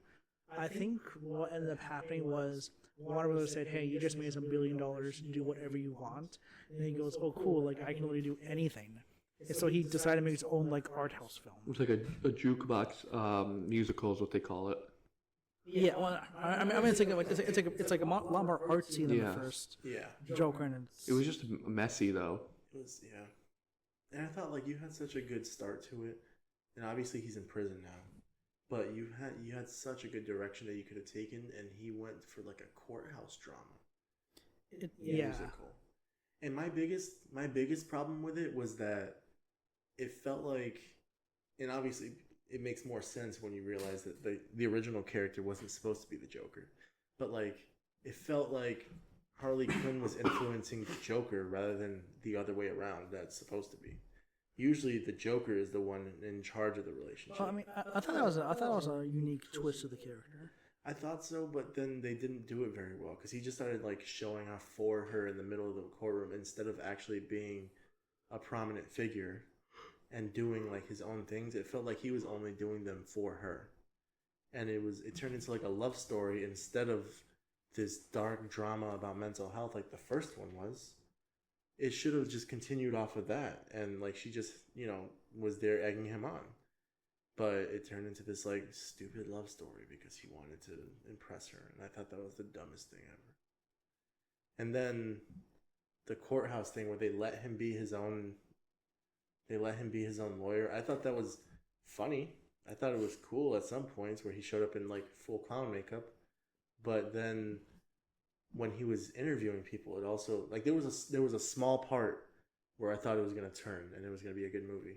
And it was in the courtroom when he was interviewing the little guy, and they started going back and forth, and he was like, "But you let me go," and it seemed like that was going to be the turning point for the Joker, and he was going to start doing things that he felt were right rather than what he wanted to impress Harley with. But then it didn't, and I was like, "All right, well, this is stupid," but that's just He did end up doing what he thought was right because he never went full Joker. And that was probably the commentary that Todd Phillips was doing, was that he never wanted to make a Joker movie. He never wanted a character to go full Joker. So what he's doing with the sequel, when he can do anything he wants, he makes sure that character doesn't go full Joker. Yeah. That was his way of kind of just saying, like, this, I don't want this to be what you guys want it to be. Like, it was never intended to be this way.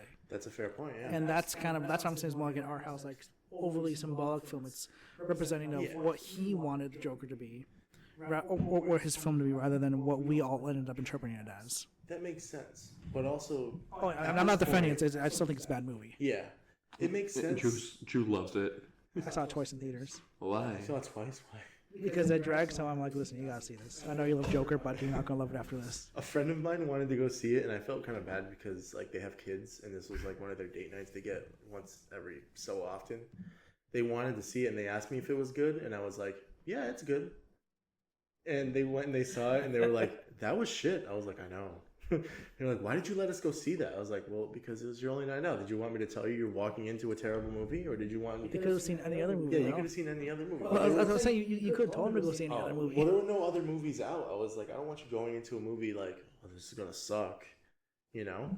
I'd rather you be excited for the movie and then have your hopes It's torn like down. bringing going on a date to see like Silence of the Lambs or something. Yeah, but they were so excited and they thought that it was good because they trust me because I Or- talk about movies all the time. Or a Serbian film.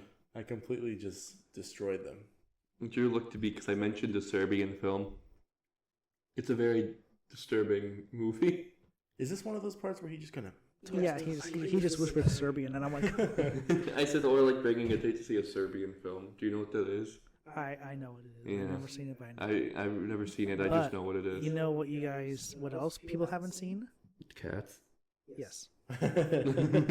Yeah. So Tom moving on- Hooper. should we move on to our next director? Yeah. I lasted about 10 minutes in that movie. Yeah. And then I walked In out. Cats? Yeah. That's long. So I don't.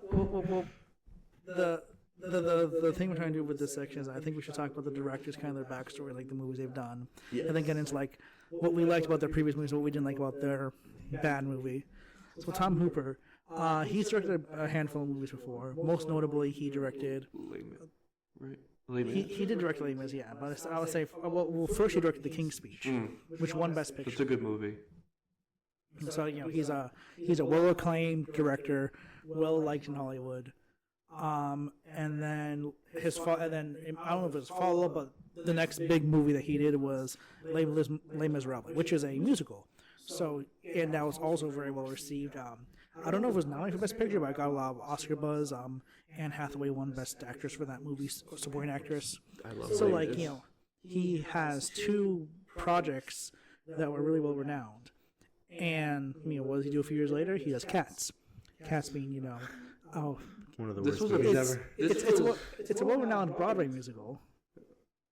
I mean, I've seen it was on Broadway for a very long time. I'm assuming it's good if it wasn't. I saw it on Broadway when I was a kid. I did not understand a thing that was going on. I Did was you bored. understand anything in the Tom Hooper movie? Unfortunately. All I remember when I was a kid is that it was really hot in that theater. I was bored, tired, and uncomfortable. I think my mom loves Cats. She's never seen the movie, but she loves the Broadway play. I think I just have such a bad association with it as a kid, and then also seeing the movie that I'm just like, this is such a bad musical. I don't know much about Tom Hooper. I've never seen The King's Speech, and I've never seen. He did The Danish Girl too. I've never seen that. Oh, that's a good I haven't movie. seen that That's one. but Eddie Redmayne. I've seen That's Eddie King's Speech and Les Redmayne. Mis. That's Eddie actually- Redmayne is fantastic. That's Eddie Redmayne and what's her Um, name? Michael Fassbender's wife, right? I have no idea. I have no clue. But, I've heard really good things about Les Miserables. Like I've heard it's one of the best. Oh, it's one of my at favorite least musicals. out I didn't there, care yeah. for it that much, to be honest. I've never seen it. Like I've never seen any of his movies, and then I was introduced to Cats, so it wasn't a very good introduction Yeah. to this Oh. guy. Have you seen But- his? Have you seen his show? This is his wife, No. Alicia Vikander. He has a show. His Dark Materials. I've heard of it. I No. haven't seen it. Is it good? Also, this is Michael Fassbender's wife, Alicia Vikander. That's the girl from Ex Machina. Yes, it is. She Which we'll plays, talk about later. Eve or Eva. What's her name? She was also Lara Croft. Yeah. She's an Ex Machina. She's the AI robot. Yeah. Interesting. There we go. That'll connect later. That'll connect later. We'll Yeah. do a full Foreshadowing. 360. Yeah. But yeah, but after Cats, though, Tom Hooper hadn't really directed too much after that. In fact, I think he does mainly TV commercials. Do you want to talk about your theater But he's- experience with Cats, Drew? Because I didn't. I thought I went with you, but apparently I didn't. No, you didn't go with us. For some reason I didn't know you back then. Yeah, you did. I didn't know you well enough. We went to Boston together before it came out. Yeah, but I still didn't know you well enough to be like, hey, let me ruin our friendship by bringing you the Cats. We literally spent a weekend in Boston together. Yeah, and Yeah, that was with better. other And that was people. better and less awkward than 90 minutes in Cats. Exactly. Are you talking about what I think you're talking about? PAX? Tax? No, No. Oh. I This did. was just a random Boston trip. Oh, just Boston. Yeah, Well, you were there. Oh, the beach trip? Eddie was there, When we right? got the Airbnb? Yeah. Yeah. Our friend Oh, Eddie was okay. I there. remember that. Your Okay. brother was there. I was confused for a second there. I was like, what the fuck? I'm confused. That was I the wasn't same- there. As soon as we got back, I know what went you're to the movies. As What? soon as we got back the same day, I went to the movies because Once Upon a Time in Hollywood. Had just Yeah, come I out. was like, yeah, that's. Yeah, I remember that. Actually, yeah, there's a story about that. If we want to go off topic again, like we usually do. We can do it real quick, yeah. So you're, I don't want to dox you, but your initials are CM. If you're okay with me saying that. Sure. Sorry. It's a very common name. You can say it. It's fine. Well, I don't want to dox you. Well, don't, because the director. Yeah, there's also a director. Who's that guy? But anyways, Chris so likes to take credit for the director. I worked with another guy whose initials were also CM. Oh, yeah. I forgot about And it. I thought I was texting him. I go, hey, it's been a while. And I just seen you the day before, so I don't know why you didn't catch up on this. I was like, hey, it's been a while. You want to go see Once Upon a Time in Hollywood with me and one of my other friends? Yeah. And you were like, yeah. And I texted him. I'm like, hey, I got so and so to go to the movies. He's like, oh my god, I love him. I haven't seen him in so long. So then no, it was Andrew. But anyway, so him and I are driving to the theater. We're actually talking about. We're like, oh, I'm so happy to see him. This is gonna be so great. We haven't seen him in like 2 years. And then we get to the movies. It's you. And then we're like, okay. And then I get the text from the CM. It just says, I'm here. I'm like, he's here. Oh my and it's God. yeah. And then we just see Chris walk on in. You. I remember seeing your faces. And then we're They like, were so I remember walking disappointed. in. it's one of those. It's one of those. Like we were happy to see you, but like. Oh, no, they I weren't. only looked, for some reason, I only looked at the initials when I was texting. I remember walking in and seeing their faces because I was really confused. They were like really excited, and then as I got like clearer into view, their faces went from like excitement to confusion. You're like, Chris, what are you like doing? it was just like real time, like, Yeah, I was like, and I was oh. like, I thought I had done something, You did. but I You didn't know what you did. I was but you like, did. I was like, do they not want You me? existed. Oh, Wow, That's I feel a like I'm funny in story. middle school. I've never heard that story before. That's funny, dude. Yeah, and I was Yeah, like, and our friend was really mad that I texted the wrong person. I remember that. Your friend was like, "What the hell? I wanted to see that movie." I think he was tired that night.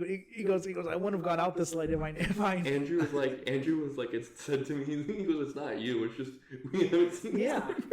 And like the entire time we. I was like, well, then don't look at me like you're disappointed. Oh, no, it's like They were things where, like- disappointed, dude. They were very It's disappointed. okay, it's something I'm But, like, used to. Listen, we No, love it's- you, but like it's, they it's were one of excited those to see things an where old like we friend. weren't disappointed with you. We were just Pointed with the situation. with me.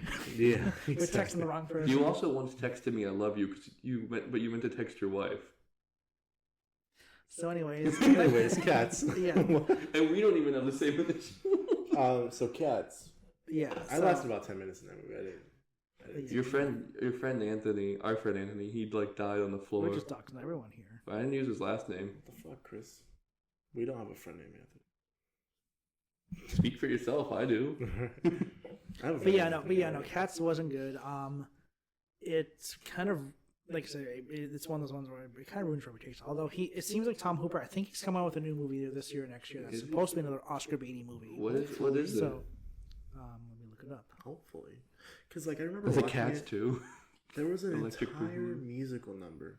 Maybe I said 20 minutes. Because I remember there was an entire musical number for, like, 5 or 10 minutes. The whole thing is a There was, musical like, number. a half a minute of just, like, actual acting. And then it went right into another It's- musical number. And I was like, what the fuck's going It's on? basically like an opera, so the whole thing is. You've never seen Les Mis, right? No.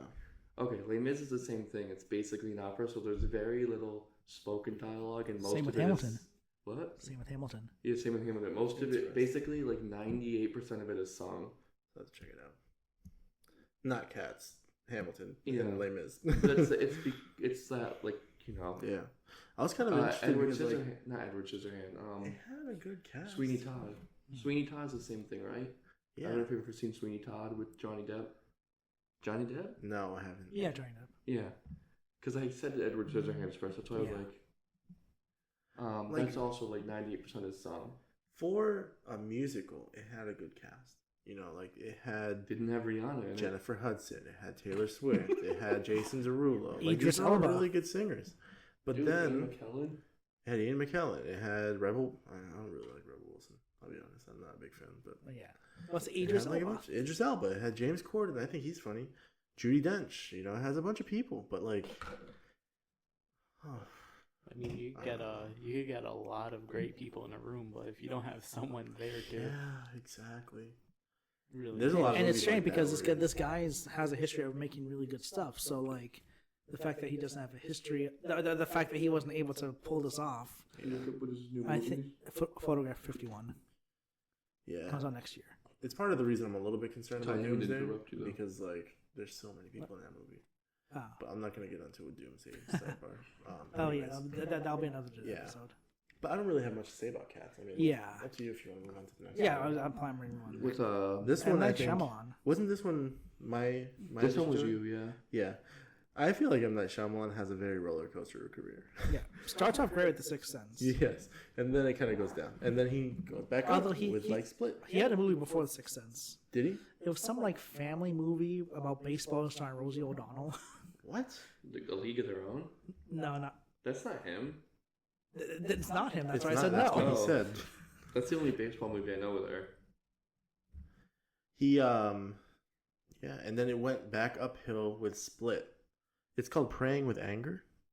No, that's another one. That's one. So Well, that one's 1992. The Sixth Sense was good. Unbreakable was Wide good. Awake. Wide Awake. What's that? That's the one with Rosie O'Donnell. Interesting. Or yeah, Rosie O'Donnell. So the list that I have here, he goes from The Sixth Sense to Unbreakable, which is good. Signs, which was okay, and then The Village, which wasn't very good. Downhill, he goes into Lady of Water, Which or is Lady in this the one Water, too. which I wasn't never good, saw that. which I haven't heard of. I remember seeing the trailers for that when I was a little kid. I was like, wow, that looks like the coolest movie ever. Yeah, And I probably would have been disappointed if I saw it. yeah. The Happening, That pissed me off. That movie. terrible movie. Something must be happening. After Earth, also a terrible movie. I'm pretty sure in between Last those, Airbender. he made The Last Airbender. It was Last Airbender, then After. It's not in this list, but I'm pretty fine sure with that's in After between. Earth. Yeah. I liked it. You liked After Earth? I don't think it was good, but also I was just like, it's. I don't think it You was. also a like terrible Battleship. I'm just kidding. Juan. Look, It's After Earth's going onto the list. Yeah, I saw somebody. We really somebody- need that list. I want to watch Can you it. make a list Jimmy. for us? What's his name? Of movies you think are Fallon? good, but Who's most that? people think are bad. British comedian.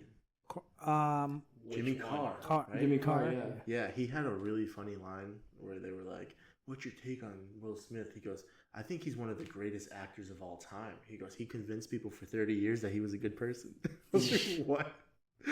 I like Oh, Jimmy Carr. It was funny, dude. Yeah. He's hilarious.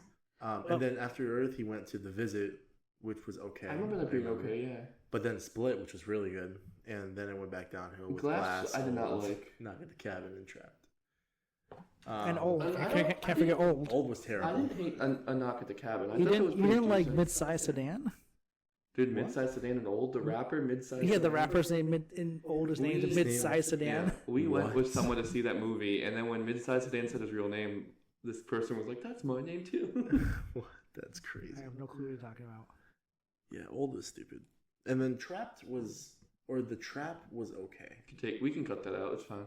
It wasn't like a great movie, but it was alright. It shows that maybe he's going up. Oh, and then he did The Watchers. Well, he didn't even direct Trap. They produced it. He directed Trap. He directed. I thought he produced it. He directed it. He directed it. His daughter is The singer in the it. singer. But a Knock at the Cabin, I remember liking. That was Yeah, okay. It was Yeah. okay. And then Ron Weasley was in that. He just made one called The Watchers, and I haven't seen it.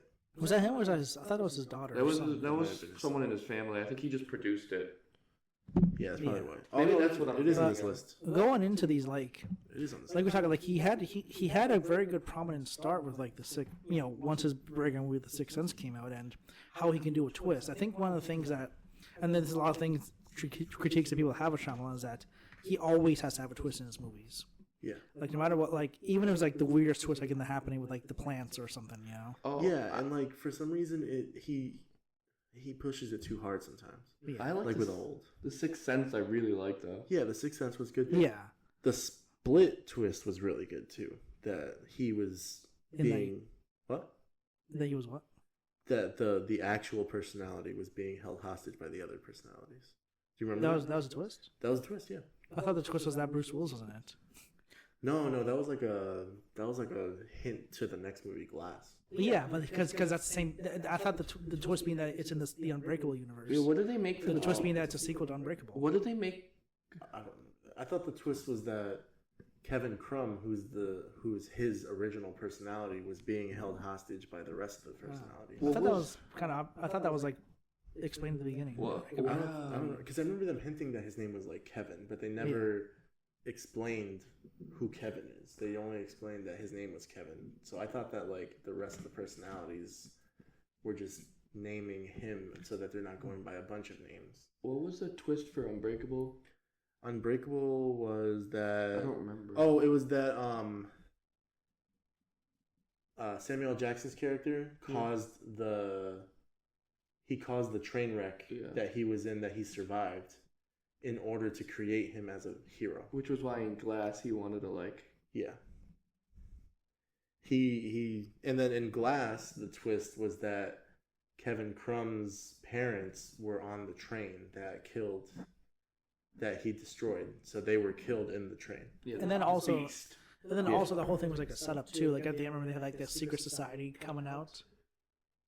Secret Society. Yeah, they had like some sort of like secret society thing at the end. I fell asleep during Glass because I'm pretty sure it wasn't like because of the movie. I mean, the movie wasn't very good, but it wasn't because it was a bad movie that I fell asleep. It was because I'm pretty sure I worked like overnight and I went straight afterwards. M. Night Shyamalan did this weird thing in Glass where like he would go from like steady cam to shaky cam, from steady cam to shaky cam, like all in one like scene. It was really weird.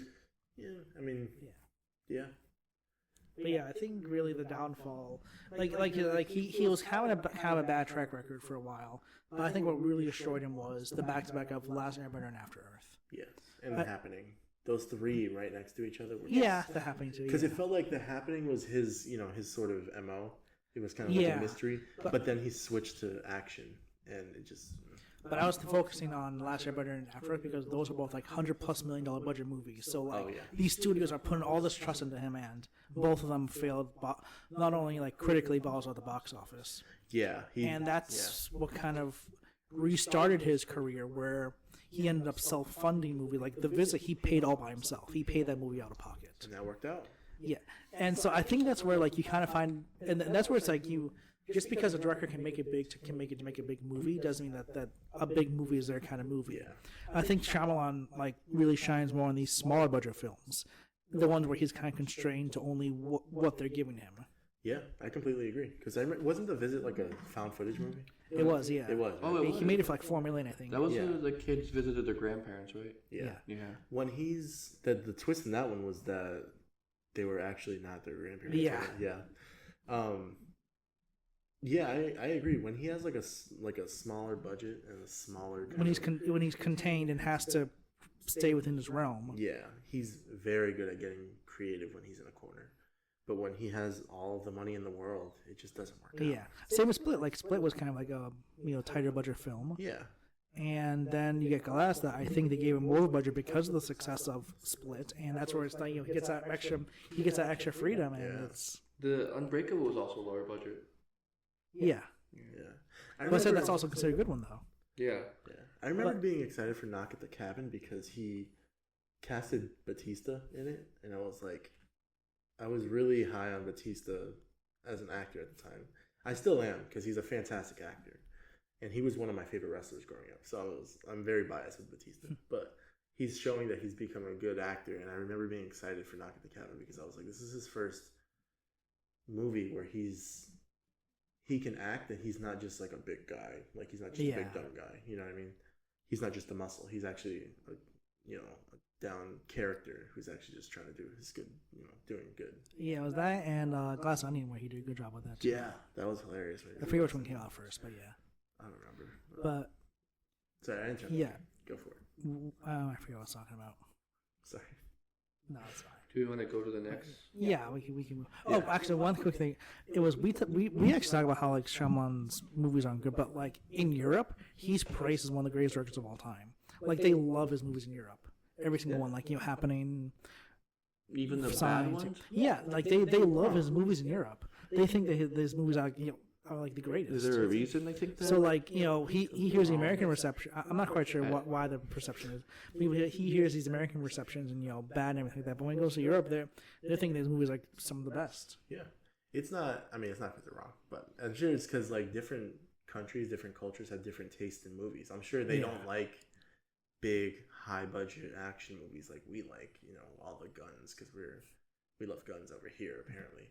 But like, I'm sure it's not the same over there. They prefer a good story rather than, big action set pieces. But I'm sure they enjoy stuff like this where it's all mystery and they know that there's going to be a twist. They just want to know what the twist is at the end. You know what I Yeah. mean? They want to be surprised.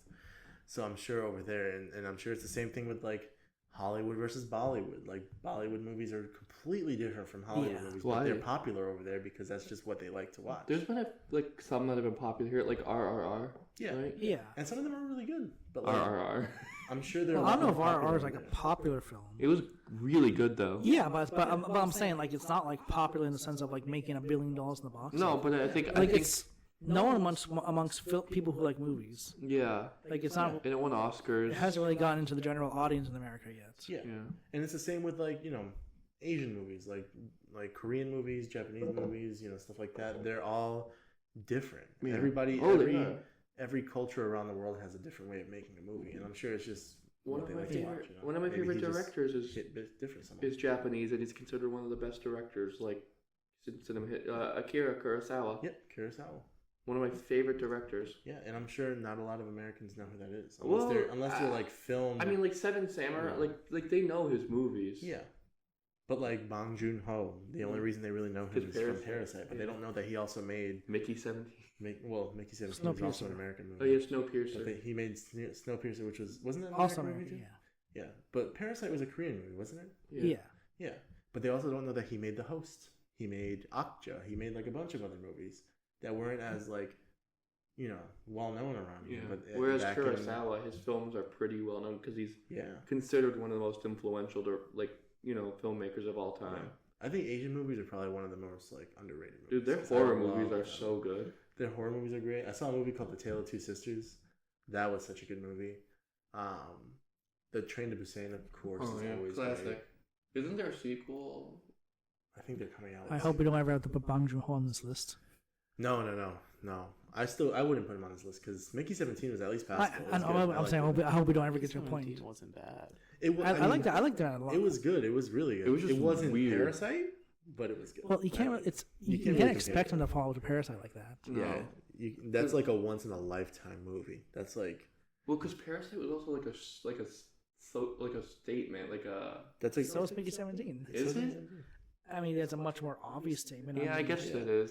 But what I With mean Mark is like Ruffalo being pretty much being Trump. Yeah. Parasite's one of those movies where in like a director's career it only happens once. That's like one of the greatest movies of all time, in my opinion. And I rewatched it recently, and it was still one of the best movies I've Yeah, ever seen. it's a great movie. I remember when I was still in school when that happened, and all of the film kids were talking about it. Because like even my professor was like, "Oh man, I gotta go see Parasite." Well, if you talk about like the Daniels who did like Swiss Army Man and Everything Yeah. Everywhere All at Once, right? When you talk about the Daniels, they just think like Everything Everywhere All at Once. I feel like because that was like the movie that put them in the spotlight, that put them on the map, Yeah. And I love Swiss Army Man too. I think that's a fantastic movie. But I love Everything Everywhere All at Once. It was one of my favorite movies that year. It's one of my favorites of all time. Yeah, there's like some directors who are really good, and they have all of these movies that are like Tarantino, of course, Nolan, Scorsese, like all of these Spielberg, directors yeah. have Spielberg, James Cameron. They have a like entire portfolio of great movies, and Bong Joon Ho has that portfolio, but people really only know him for like Parasite around here because that was the biggest movie he's made, and now like stuff with Snowpiercer and what was that one that we were just talking about? Mickey 17. He's starting to grow in the American market, but he's, in my opinion, he's so much better when he's making like a Korean movie. Yeah. And because Okja was so good. Well, I haven't seen Okja. I mean The Host. The Host was really good. And you wouldn't expect it from just like a random monster movie, but it was actually pretty good. I forgot where we were going with this. Who was the last director we talked were about? talking about bad movies. We started talking about good movies. But I we're go gonna on move on rants. I to go on Josh tangents, Trank. dude. Yeah, we're talking about Shyamalan, but we can move on to Trank now. Yeah, Josh Trank. Josh Trank, I just wanted to briefly mention. Oh, we were talking about how his movies hit different in Europe. That's what Yeah. it was. Okay. Yeah, we but can Josh- move on to Josh Trank. Josh Trank. That was you, so you can. Yeah. So he directed the 2015 Fantastic Four. The reason why I'm one's not on is that one you like too, one? Huh? Is that one you like? I have a funny story about Fantastic Four. Sure. I've never seen any of the Fantastic Fours in theaters, I have exclusively only seen them at drive-in movie theaters. Why? Even the new one? Yeah, Where did you go to see that? Rhode Island. What in the hell? Is there a reason? No reason. I just No reason at all. I thought about it because I was just like, I saw the first one as like a kid at a drive-in, and I was with my family and saw the second of the first ones at a drive-in, and I was on vacation over in Cape Cod, and then I saw the 2015 one at a drive-in. Fans Four Stick? Yeah, Fan 4 Stick, Yeah. and then Probably the worst. Not the worst. and then Out of the 4? it sort of clicked. It sort of clicked that I had only seen these movies at drive-ins. So when the new one came out, I was like, where's the nearest drive-in? Yeah. And then with my last job, I was always driving around. So on one of the main highways going down, there's a drive-in right there. Oh, I think I know which one you're talking about. And it said Fantastic Four, big bold letters. And I was just like, this is where I'm seeing it. Well, There you go. I saw Charlie and the Chocolate Factory at a drive-in theater as a kid. How often do you go to a drive-in? Not often. I do like the experience, So- though. Well, that's what I'm saying. So it's not one of those things where like it's a common coincidence because you go there a lot, you just happen to see them all. It's more like an anomaly that you've seen them all. During Yeah. during COVID, there was quite a few of them popping up around the area, and you and I, Drew, saw was it It was a double Mortal feature of Com- Mortal Kombat and Godzilla vs. Kong. Yeah. Plot twist. I've never been to a drive-in theater. The only time I went was with Chris. that was my second time. Wow. I went once as a kid again to see Charlie and the Chocolate Factory. I was gonna go once, and I forgot what That the, was what the a weird what the double experience. feature was. I think it was a scary movie. It That was was- definitely a scary movie because it was Anna wanted to go see it. The Charlie and the Chocolate Factory one was weird because my parents' car battery died, so we couldn't hear the movie for a little while, and then it jumped, and then we could finally hear it. Is that how it works? Do you go to a certain radio station? Yeah. And that's So if your car battery dies, you can't. yeah, that's that's awkward. And so for Um, the first 10, 15 minutes, we were trying to figure out how to get our car going. And I was like, I can't hear the movie. Yeah, but I just looked up Josh Trank, and I agree with you because he made Chronicle, Yeah, which is really good. then his next one is Fantastic Four. Fantastic Four, Capone. and then he He made got Capone, which was he even got worse. Fantastic Four because of Chronicle. Warner, I think it was no, that's not what it's Fox. Fox wanted a more kind of a darker, grittier Fantastic Four compared to the more lighthearted Chris Evans ones. Yeah, Isn't Capone, what's So- his name? Tom Hardy. Yeah. Mhm. So they liked It's not good. Josh Trank's style with Chronicle, which is why they brought him on to do Fantastic Four. So Josh Trank apparently had this whole big script planned out for Fantastic Four, and as he's filming it, the executive essentially butchered it into something that was completely different than what his vision was. And before the movie came out, he went to Twitter or something like that, saying, hey, I hate my movie. I don't want to see this. This was not the movie I wanted to make. Yeah, And that looked bad on him, not necessarily because he made a movie that was bad, but because he was calling out a movie before he even had a chance to go into theaters, which, some people think affect his performance because, if the guy who made the movie doesn't even like it, why would I bother seeing it? yeah, So, because of that, it kind of ruined his reputation, not just with the audience for movies, but his reputation with the film industry, because he bashed a movie before it even came out, and that's why he kind of struggled to get more movies, and why his follow up to Fantastic Four was Capone. yeah. Capone, what was it 5 years later? I was so excited for Capone. I mean, it's Tom Hardy, first of all. It's Tom Hardy, but also if you know Tom Hardy, have you ever seen Legend? No. No. Have you ever seen Peaky Blinders? Yeah, You so know he is a I- fantastic. Well, I mean, gangster. if you've ever seen him in anything, Mad Matt, he's Yeah, such but a good actor. those are all different kind of roles. I've only seen- None of those are really gangster movies. When I say if you've seen Legend, that's one of my favorite gangster movies of all time. I've seen some of Peaky Blinders, but Peaky I know what you're Blinders. talking about. He's incredible. He's he's a Jewish gang leader, and he's incredible in Peaky Blinders. He's incredible in Legend. Is when he plays the Cray brothers, who are twins. So he plays both of them, but they're completely different twins. One of them is a paranoid schizophrenic, and he is just off the wall like crazy. The other one is like this suave, like what you would think a gangster would be, like, you know, Right. a regular gangster. And the way they interact, there's an entire fight scene between the two of them, and you would swear there's two actors, but I it's love when just they do- him. It's just him fighting himself. I love when they do They did that in one of the episodes of Peacemaker for season 2. Yeah, That was cool. yeah. Two of the same actors. Well, it's John Cena fighting himself. Yeah. That has to Spoiler be- alert. But I mean, it was in the trailer. yeah, and I know obviously it's like movie magic to make stuff like that happen. Well, you I'll say obviously that- can't fight yourself. It's really I- cool though. But it's a really good scene, and it's one of my favorite gangster movies of all time. So when I heard that he was playing one of the most famous gangsters in the Like in this history, imposing figure. I was like, that's perfect. But then I think the problem was that like people were expecting it to be him being Capone in, you know, the height of his fame. No, it was like his art. Like, It's after his downfall. yeah. So like oh, after, sorry. Is that yeah? he's already like gone crazy, and he's already, you know, he's got like all these. I forgot what he had after he was famous, but he had Well, like like some. the cops already coming after him. Well, he had like this disease where his brain was deteriorating, and he was just going crazy. And it was like the FBI was watching him and stuff like that, and it was just how he was managing. They're all trying to find his vault because he was going crazy. They thought it would be easier to get it, but it's not because he's crazy. But Neurosyphilis is what he had. yeah, A late stage complication of a syphilis infection he likely contracted in his teens or early 20s. He refused treatment out of embarrassment.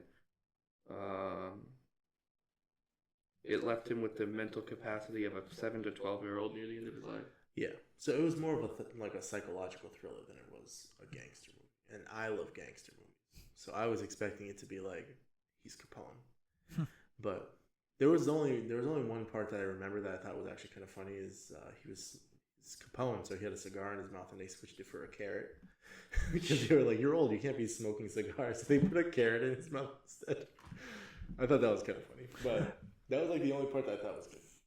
But when I first heard that he was gonna play Capone, I was like, "Finally, yes, I love it." Yeah.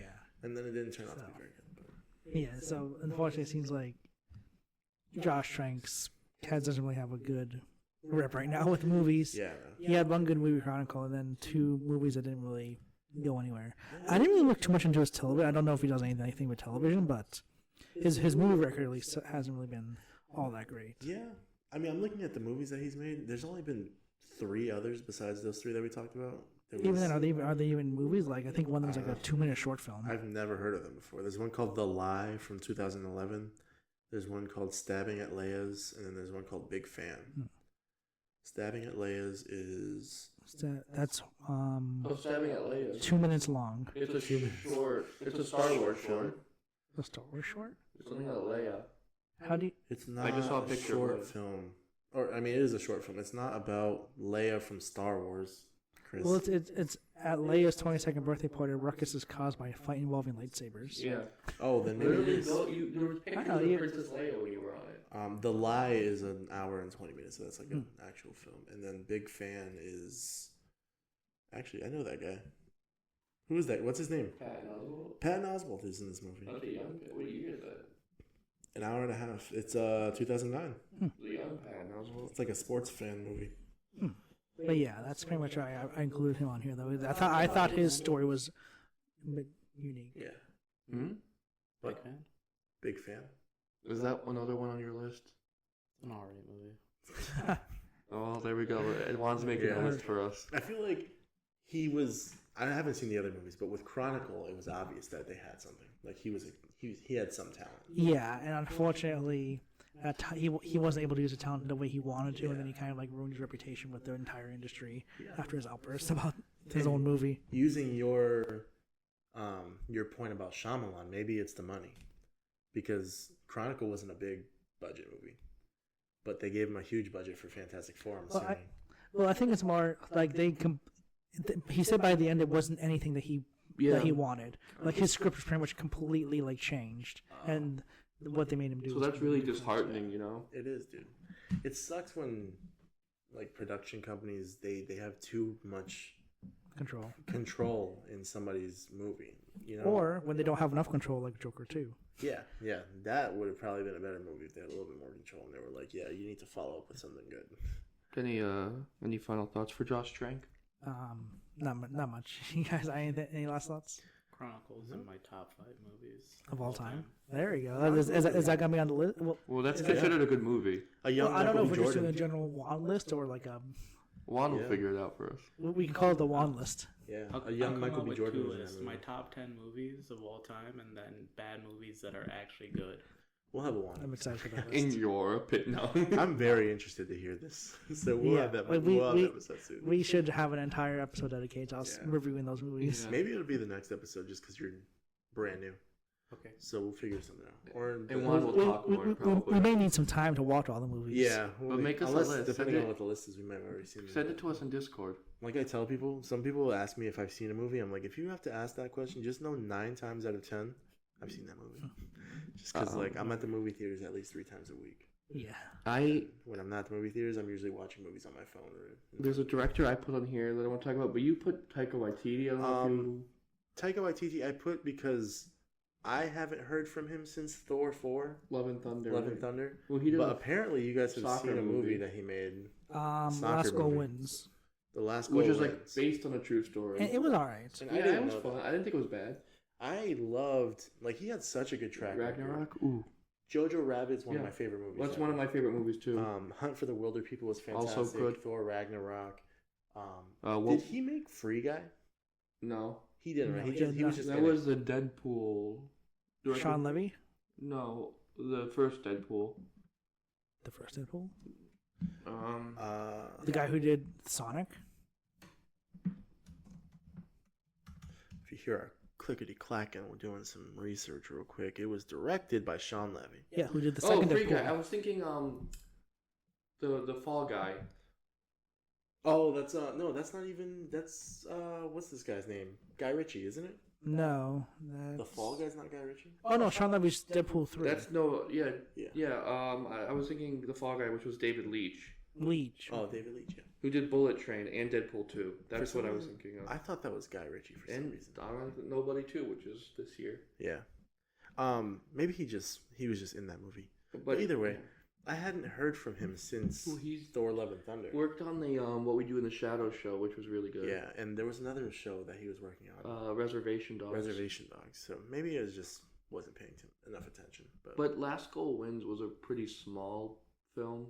It wasn't like a big. It got delayed for like 5 years. It was supposed to come out before But it was COVID. a mystery movie for Regal. Yeah, it was. Interesting. Maybe I have to watch it. But I wouldn't consider him to have ruined his career just because of that one movie, like because of Love and Thunder. Yeah.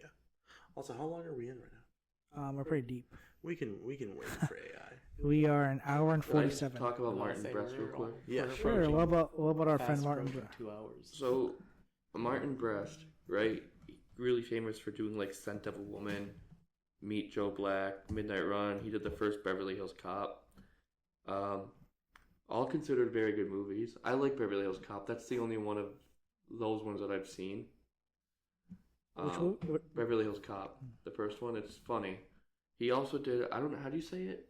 He only made the first Beverly Hills. Oh, it's called Geely. Geely. Geely, yeah. Yeah, from 2003, which is a very heavily like memed movie. I've seen It's the got- whole movie. Ben Affleck, It's Jennifer not good. Lopez in it.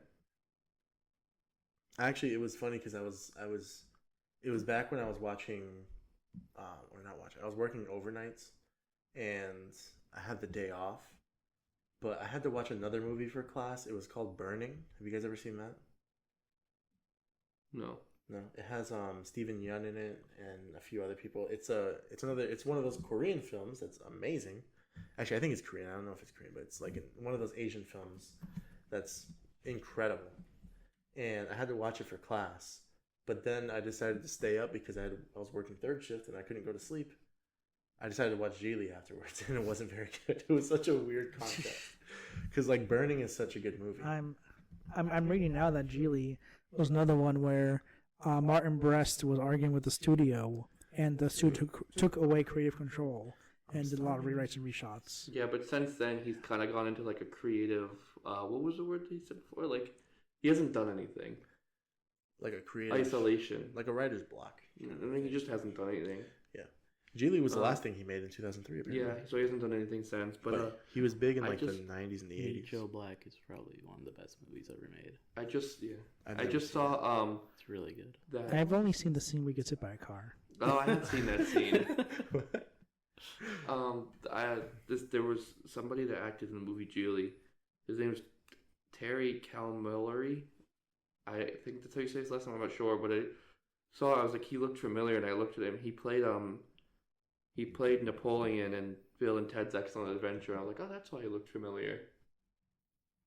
I don't know if anyone's ever seen the first Bill and Ted. I've seen the first one, Yeah, pretty solid film. Yeah, I like him. Cal Millery? Terry Calmillery. So, about Martin Bristol, so what do you want to say about Martin Bristol? That's he Is had it this Geely this was an string actor? of really well received movies, and then it was just that one. Joe Black, Scent of Woman, Beverly Hills Cops, Midnight Run, Yeah. Geely. And then Geely in 2003, and since then he hasn't made anything. Wait a second. He only made the first Beverly Hills Cop. Yeah, we just went over this. There's 3 of them. There's Who made- 4. Who made? Yeah, Actually, there's- it's 5. well, the newest one was on Netflix. It wasn't good. 4 or 5. I haven't seen it, but who made the other Beverly Hills Cop? Other people, just like how Spielberg only made the first Jaws. Because Beverly Hills Cop was good. Beverly Hills Ninja was hilarious too. You know know what I that Chris watched- Farley actually, movie? Real quick before we go back, you know what movie I watched recently? Tommy Boy. Tony Scott. That Did, movie was hilarious. I love that movie. Tony Scott did Beverly Hills Cop 2. Did he? Yeah. Interesting. And what about He also did Top Gun, True Romance, Man on Fire, Days of Thunder, Crimson Tide, Interesting. Deja Vu. See, I loved Beverly Hills Cop. I thought that was one of my favorite Eddie Murphy movies. But I thought that the Oh, same person made all 3 of them. Tony Scott is Ridley Scott's brother. Or 2 of them. Ah, look at that. How many? I could have sworn there's 3. I really could have sworn there was 3 Beverly Hills Cops. He was on a string of comedy There is movies. for a 3. while. The 1994 Like was Meet John Dave. Landis. John Landis did the 3rd Beverly Hills Cop. Yeah. Hmm. Like Meet Dave was okay. It wasn't like anything John special. Landis also did the Blues Brothers, Trading Places, An American Werewolf in London, Animal Trading House, Places had Eddie Murphy in it. Coming to America, which also was Eddie Murphy, There was 3 Beverly Hills the Kentucky Fried Movie. Cops. He was on a string of actually some pretty good comedy movies. Now that I'm looking at the list. Murphy? Yeah, like Yeah. the Beverly Hills Yeah. Cops movie, The Nutty Professor, the Daddy Daycare. Daddy Norbit. Daycare, Well, Norbit. You know Nutty the funny thing Professor. about Norbit Yeah. is that Brian Dr. Wilson Little. from the Beach Boys once in an interview said that Norbit was his favorite movie. Really? Yeah, it's not a good movie. It's alright. I remember liking it when I was little. It's not good. He was in that movie Tower Heist that I thought was pretty good. I liked it. That's that Ben Stiller movie. Yeah, that one. I And, just thought it was- Matthew Broderick. I just thought it was funny that Brian Wilson, from the Beach Boys, the main Beach Boy, was like, yeah, my favorite movie is Norbit. It's really Yeah. funny. Well, he's known for his music, not for his movies. I know. Yeah. I just think that's funny. Oh, and he was in what was the other one I just saw? Also, rest in peace, Brian Wilson. Oh, he's the one that just died. Yeah, a while ago. Yeah, So I got to see him before was he in a died. movie in 2016 called Mr. So Church. Norbert's only fan is no longer with us. Kevin might be Norbert's only other fan. Kevin got promoted to president of the Norbert fan club. Yeah. Juan, Hmm? do you like Norbit? No, Juan's there too. Hell yeah. You're the Ron's co-president. vice president. Yeah, Oh, he was I couldn't also remember in- the word vice president, so I said co-president. There was a movie he did recently with Jonah Hill called You People, and I didn't really like it. Yeah, well, that one wasn't good. Oh, was that the one with the Jewish wedding and stuff? No, that was the No. one where they CGI Jonah Hill kissing the girl. I You thought know that the was very- Did they really? What about- Yeah, what am I they thinking apparently of? hated each other on set so much that they couldn't film the kiss scene because they just hate each other. Well, I've heard a lot of so stories. they about got them Jonah kind Hill. of. So they got them to get kind of close, and then they CGI them finishing the kiss. Oh, that's That's right. so stupid. I've heard stories Why about would you Jonah. CGI something like that? Apparently, you guys seen what's that movie with Jonah Hill and Jay Barenthal, The End of the World. This is the end. That's what it's called. This is the end, yeah. So remember how You said Jay Barenthal and not anyone else who was in that Yeah, movie, like like Craig Seth Robinson. Rogen, Seth Rogen, Seth Emma Rogen. Watson, James Who was the other Franco. guy? James Franco's Yeah, in James it. but like you know how like Jay Baron, Who's Jay? Who the hell is Jay that? Barenthal? Yeah. You don't know who Jay Barenthal is? He's he's the How to main- Train Your Dragon, right? That's why Yeah. he's the main actor in that movie. Okay. I was remember confused. I'm like, in, Michael Cera. remember in This Is the End, Jay Barenthal like hated Jonah Hill. Channing Tatum for like 5 seconds. Do you remember that? Yeah. So in real life, apparently, like he actually couldn't stand Jonah Hill because Jonah Hill is just that kind of person. Mm, Like in that movie, apparently he was just like being himself. interesting.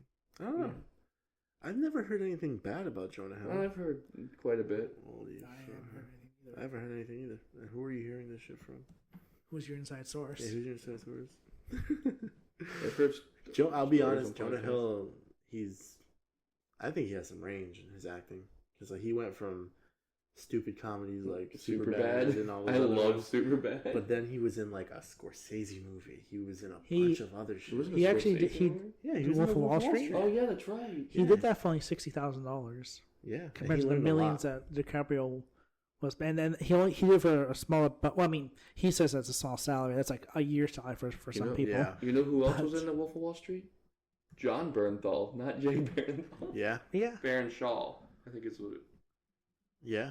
He's made a lot of good movies. I think 21 Jump Street. 21 Jump Street. You know, Mid 90s was good. Moneyball. I watched for the first time Oh, recently. you It really? was actually pretty good. Yeah.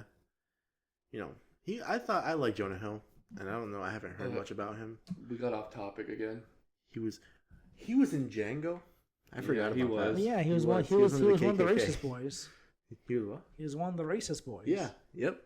He was the one who took off his mask and was like, "I don't like this." I don't have Yeah. anything else to add about Martin Brest though. Okay. Yeah. That sounds good. If you know of any other directors who maybe have destroyed their career with one movie, just leave it in the comments. We'll read them. Yeah. We'll try to read them. Are we going into AI tonight or? Probably not. Probably not. Probably not. Chris is Are tired. we? It's time for Chris's The bedtime. more I'm thinking about it, our A24 episode is going to be much more ambitious than I expect. It is, yeah. I mean, it's going to be a 20-hour long podcast. Yeah, we're planning like a A24 appreciation Celebration, yeah. podcast. They're like celebrating 13 years this year, so Yeah, if you thought it was 10, I was like, I oh thought boy, it was 10, 10. yeah. But A24, if you guys don't know, is, I mean, for me, it's One one of of the my best favorite production production companies, companies. Yeah, out They're, there. yeah, they're really good. they really They take are- a chance on like smaller films. Yeah, and it They have seems like a- they're very good with giving creative control to the director. Like they don't Well, really. Yeah, and a lot of times they'll buy movies already made. Like they bought the rights to that Ninja 2, Yeah, even though they didn't make it or anything. They bought the U.S. rights to distribute it. yeah. And they got like So a they're- American voice cast for it. Or English. Yeah, but they got Michelle Yeoh to be in that. Yeah. They're a real, film fans kind of production company where they really care about making quality movies rather than making. money. Although, but what I was going to go into is that it doesn't seem like that was always the case because their first couple of movies were actually like very poorly received. yeah, If I But would- we'll go into that in the 20-hour long in Yeah, we will. in the Critical Eye movie 20-hour long cinematic experience. yeah. What's going jobs on? and internships. There's a TV production finance intern open. Let's get it done. They have offices in New York. Are you on the A24 website? Yeah, so I want to be a screenwriter, and when I do that, I'm gonna go straight to A24 and pitch all of my scripts before I go anywhere else. I'm gonna be like, I have all these movies. Will you let us work? pick whatever you want. Will you and let then us I'll work go on them with anywhere you? else. Of course. Yeah. That's where. So when I first asked you guys to start a podcast, I didn't just want to start a podcast. Oh Like, yeah, I remember that. Yeah. Like I told you too. I have Yeah. so many visions for this. I'm gonna call it a company because it's not just a podcast. Critical Eye I is going to be want- the next Disney World. We're going to have like Critical Eye World. Yeah, I want us to write movies together. I want us to shoot short films together. I want us to break Maybe out a into second whatever short we film. want. Juan's And over here then- laughing because we tried that as well, right? No. I'm over here laughing because I've already been in a Kevin produced short film. Oh, I think I've seen the clip. I thought we were For me, talking. right? yeah. Oh, I thought you were laughing. Yeah, I directed that. That was a short film I did for HCC. I remember that. I've seen I it. thought you were laughing With about Rush and the, Kobe. about, Yeah, I was it gonna was say there's great. a few people that we know. Yeah. I thought you were laughing about our media group. Oh No. Yeah. That Oh, was my. that was actually what it was originally going to be, is a whole media group, and Oh, I have experience with those. And Are you sure you want to come which back is to good one? because Juan's here. We can branch out. It doesn't have to be just film. I want us to start like if we want to Records. stream, if we want to like make let's plays for video games, if we want to make if we want to That was review video games. That was the goal too. That was the goal. No, not your goal. That was another goal. The gaming one can be called Critical Play. Critical Play. Yeah, the It's gaming not already. channel. It's not already. Oh no, I'm thinking No. Critical Role. Well, We can't do Dungeons and Dragons because Critical Role is already a thing. yeah. I had Dice. I had a name. I had a name for this original podcast that I thought would be great because it could be made for anything, any kind of thing. But then we decided on Critical Eye, which I think was better. But I had a name that could be adapted to different fields. I'll tell you guys after because I don't want anybody to take it. But because just in case I decide We to. claim it. Juan's Yeah. trying to assault me. No, not. Juan's trying to get out of here. That's why he doesn't want to do video. I do remember I went I talked. I don't remember. Were you there when I went off on I've been the whole around when vision? you've gone off a few times. Yeah, I talked to Drew one day and I told him my entire vision about Critical Eye. What's the matter? And I was like, I have so many things that I want to do here. It's not just a podcast about talking about movies. There's so many things I want to do and so many places I want to go with it.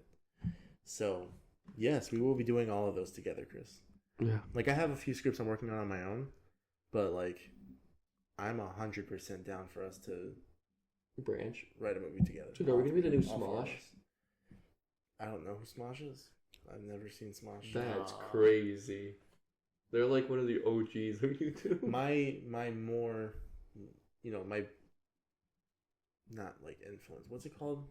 Influencer? Inspiration for Inspiration. like what I want to do with this is Rooster Teeth. Oh, I I get was a you. big fan of Rooster Teeth. Kinda when I like was growing Smosh. up. And they have Rooster Teeth. They have Achievement Hunter. They started buying other small They had companies, fun, but they had yeah. like podcasts, short They had films, they have Funhouse. let's all that, plays. Yeah. Yeah, I they mean, started making a Now bunch of Rooster shit. Teeth is no more, so we can take. Yeah, it it's not back. anymore, but which is a shame because I love Rooster Teeth. But Giant Bomb came back, so that's I don't know who that is. all That's right. the thing. Jesus, Juan, you remember Giant Bomb? No. Oh my God. True. I have no idea what you're talking about. All right, never Rooster mind. Teeth did Yeah. one of my favorite series of all time, Red versus Blue. Oh Red my versus God, Blue. the first machinima. Why do you think The you're gonna- why do you think machinima. you're gonna say First Ruby? machinima. Don't even get me started about how much I hate that. Yeah. Dude, let's like the machinima, Red versus Blue. So yeah, I have a lot of ideas for this, and if you guys have ideas, if you guys have areas you want to reach, if you guys have other areas that you want us to explore, 100% let's do it, because this isn't just my baby. Like you guys are all as much a part of it as I am. Like yes, I came up with the idea to start it, but like you guys have put as much, if not more, work into it than I have. You know what I mean? So you guys have as much freedom as you can. So wherever you guys want to go, whatever you guys want to do, we do it. Just know that I also have a lot of ideas. So we're going to do every single one of them. Tangent over. That's about it. Yeah, I was here Stay again. tuned. Yeah. Stay tuned. Stay tuned for the future. Yeah, fast forward 10 years We'll when we're like be a right huge back, company. you know. Yeah. Then we can say we But started wait, there's more. we started off in a basement. And then we became this huge company. Bro, can you imagine if we did that and we started watching some of our first videos? Yankee Candle started in the garage. Apple started in the garage. You know, Yeah, dude, we started in a basement. your mom's basement. That's Yeah. I already. don't know Isn't why that, you said it like that, but yeah. Yeah. You know, I'm just saying, it was his Isn't that mom's already- basement. oh no, it's your mom's house. That's Tom Segura's. Well, I have two podcast. parents. I mean, Well, your that's- parents' that's- basement. That's Tom Segura's podcast. It's called Your Mom's House. Oh, Yeah. But yeah, we started off in a basement. Our first ever episode was about the Oscars. We were predicting the. well, actually, our Oscars. first episode was in the apartment. But you're Yeah, but that one wasn't really. you're old. That one wasn't released. It wasn't. I thought we still filmed it with. I thought we did a refilm with Chris in the Yeah, apartment. but didn't we refilm it at your house? Oh, I thought we did the very first one with Chris in the apartment too. I could be wrong. I don't remember. I have to I watch. remember doing something. But we should save it and just like keep it in a time capsule 10 years later so we can rewatch it. But Hey, and then we're moving to a bar. yeah. And obviously Juan's not the last person we're gonna bring onto the ship. Maybe we'll go on tour. No. But like, if we do bring You're, somebody, you're on, already over one where like we're gonna bring new people on. no. I mean, like, we're obviously gonna make a bigger team out of it. But I do want you guys to know that if we do that, we need to make sure we bring the right people on. Hello. And obviously, this we can talk about after the podcast Yeah. because we should probably We wrap have, it up. we have a list of like yes and no's for people. I'm guessing Yes. Oh. What? we have a list of like Oh. yes and no's Yeah. for people. Yes, I already know no's. who's on the base. People who should be. Top no. Yeah. We're There's not. the- But there's we're not probably gonna a name couple of- names. There's a few. We're not gonna name names. We're not gonna name names. Not until after we're off mic, so we don't get caught. We'll tell it to their faces before. Like if they ever has to be on a podcast, we'll just be like, halt. No. We're not doing guests yet, and then the very next episode's a guest. Yeah. It's like Steven Spielberg. That is another thing is, guests. We're not going to have, like, obviously, giant guests. But, like, Well, don't sell us short, you know? I mean, we can. Eventually, maybe. Eventually. If anyone can get a good guess, I feel like it'd be Chris. Yeah, Why do Chris you feel- has a weird... Because like you have like this like weird, not weird, but like you have like this out of nowhere like itinerary of like celebrities you know. Yeah. To be fair, a lot of them, when I hear about them, are like you met them at one of those cons. Well, no, like you- Comic-Con and stuff like that. Like you've interviewed, like didn't you interview like Gene from Bobby Burgers? From Bob's Burgers, Yeah. yeah. When I Did did you? I did a radio Yeah. show in college, and I just on the off chance shot him like a Facebook message on his official page, Yeah. and I just being like, well, I probably won't hear back from him, and then he was like, yeah, I'd love to, and then he sent me an email to reach out to, which was one of his managers. Yeah. I've Like, it's done not- what? That's what I'm saying. Like if anyone can get us some celebrity, you know, I feel like it'd be Chris. Yeah. I could try. I would like it to also be not just like cool because Like- we have an awesome, actor. I also, Go. I was thinking we should probably wait until we get more established. Like we probably would have to do like an online only one, Yeah. like a Yeah. Discord call or something like that. Or like for, a Zoom. Yeah. That way we could do video actually. Yeah, I would like- also like you guys to meet some of my like film professors when I was at some of the colleges. Get Jay Ducharme on. Why the fuck did you just name drop him, Chris? We can beat that out. Who's going to listen Who's to bleeping Who's it going to out, listen 2.5 Chris? hours to bleep it out? That's why we just don't name drop so that Drew doesn't have to go straight My into fault. it. It's a habit when I say his name, I say But, the like, whole yes, name. Him, the other one from that school. Yeah, I'm trying the not to other get too specific. There's I had a few. I had another one at. Fuck, I'm just gonna say that. Does the school name care? That doesn't matter, right? Because we could be anywhere in the state. Just drop the. I had another initials. professor at the second school that I went to who I took like Penn State? 6 No. classes with him, and they were all film study classes. And he was incredible. He's so smart, and he knows a lot about movies and themes and stuff like that inside of movies. But things like that, having like film professors on, so that it can be a little bit more educational. Sometimes it could be less, talking about fun movies and more educating people about movies and why we love them so much.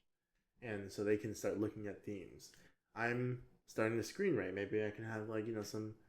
There was that filmmakers meeting that I wanted to go to. I'll be honest, I was gonna go to it, and then I bitched out. You got there too. I got there, I parked, I went inside, and then I left because I saw them there, and I was like, "Damn." We could have had a guest for a podcast. Well, that's the thing. We can go to one of those together next time, and we can ask them who wants to like be on the explain that we're not podcast. really filmmakers yet, but Yeah, it was like a local We're filmmaker meetup. we would want to promote them by giving them even a free podcast to our Yeah, 2 viewers. I just didn't want to go there and be like, "Hey, I have like 2 pages of a script and a podcast." Yeah, when they're all like established filmmakers. I'm around sure here. most of them started off the same way. Yeah, I'm sure they all start off the same, what we're doing right now, but I just felt kind of weird. I felt like fanboy going there. I was like, I can't really do that. Peppermint's gonna end the recording. All right, Drew, you want to send us off? Actually, he stopped the recording. Did he? No, we're still. Peppermint, get off of the computer, brother. Come here, baby. This is before things go bad. We're signing off. I'm Drew, I'm Chris, I'm Kevin. I'm Juan. and we're the Critical Eye. and that's Yes, we Peppermint. are. Yes, we are. Thanks again for watching, everyone. Thank Have you. a nice day. Yeah.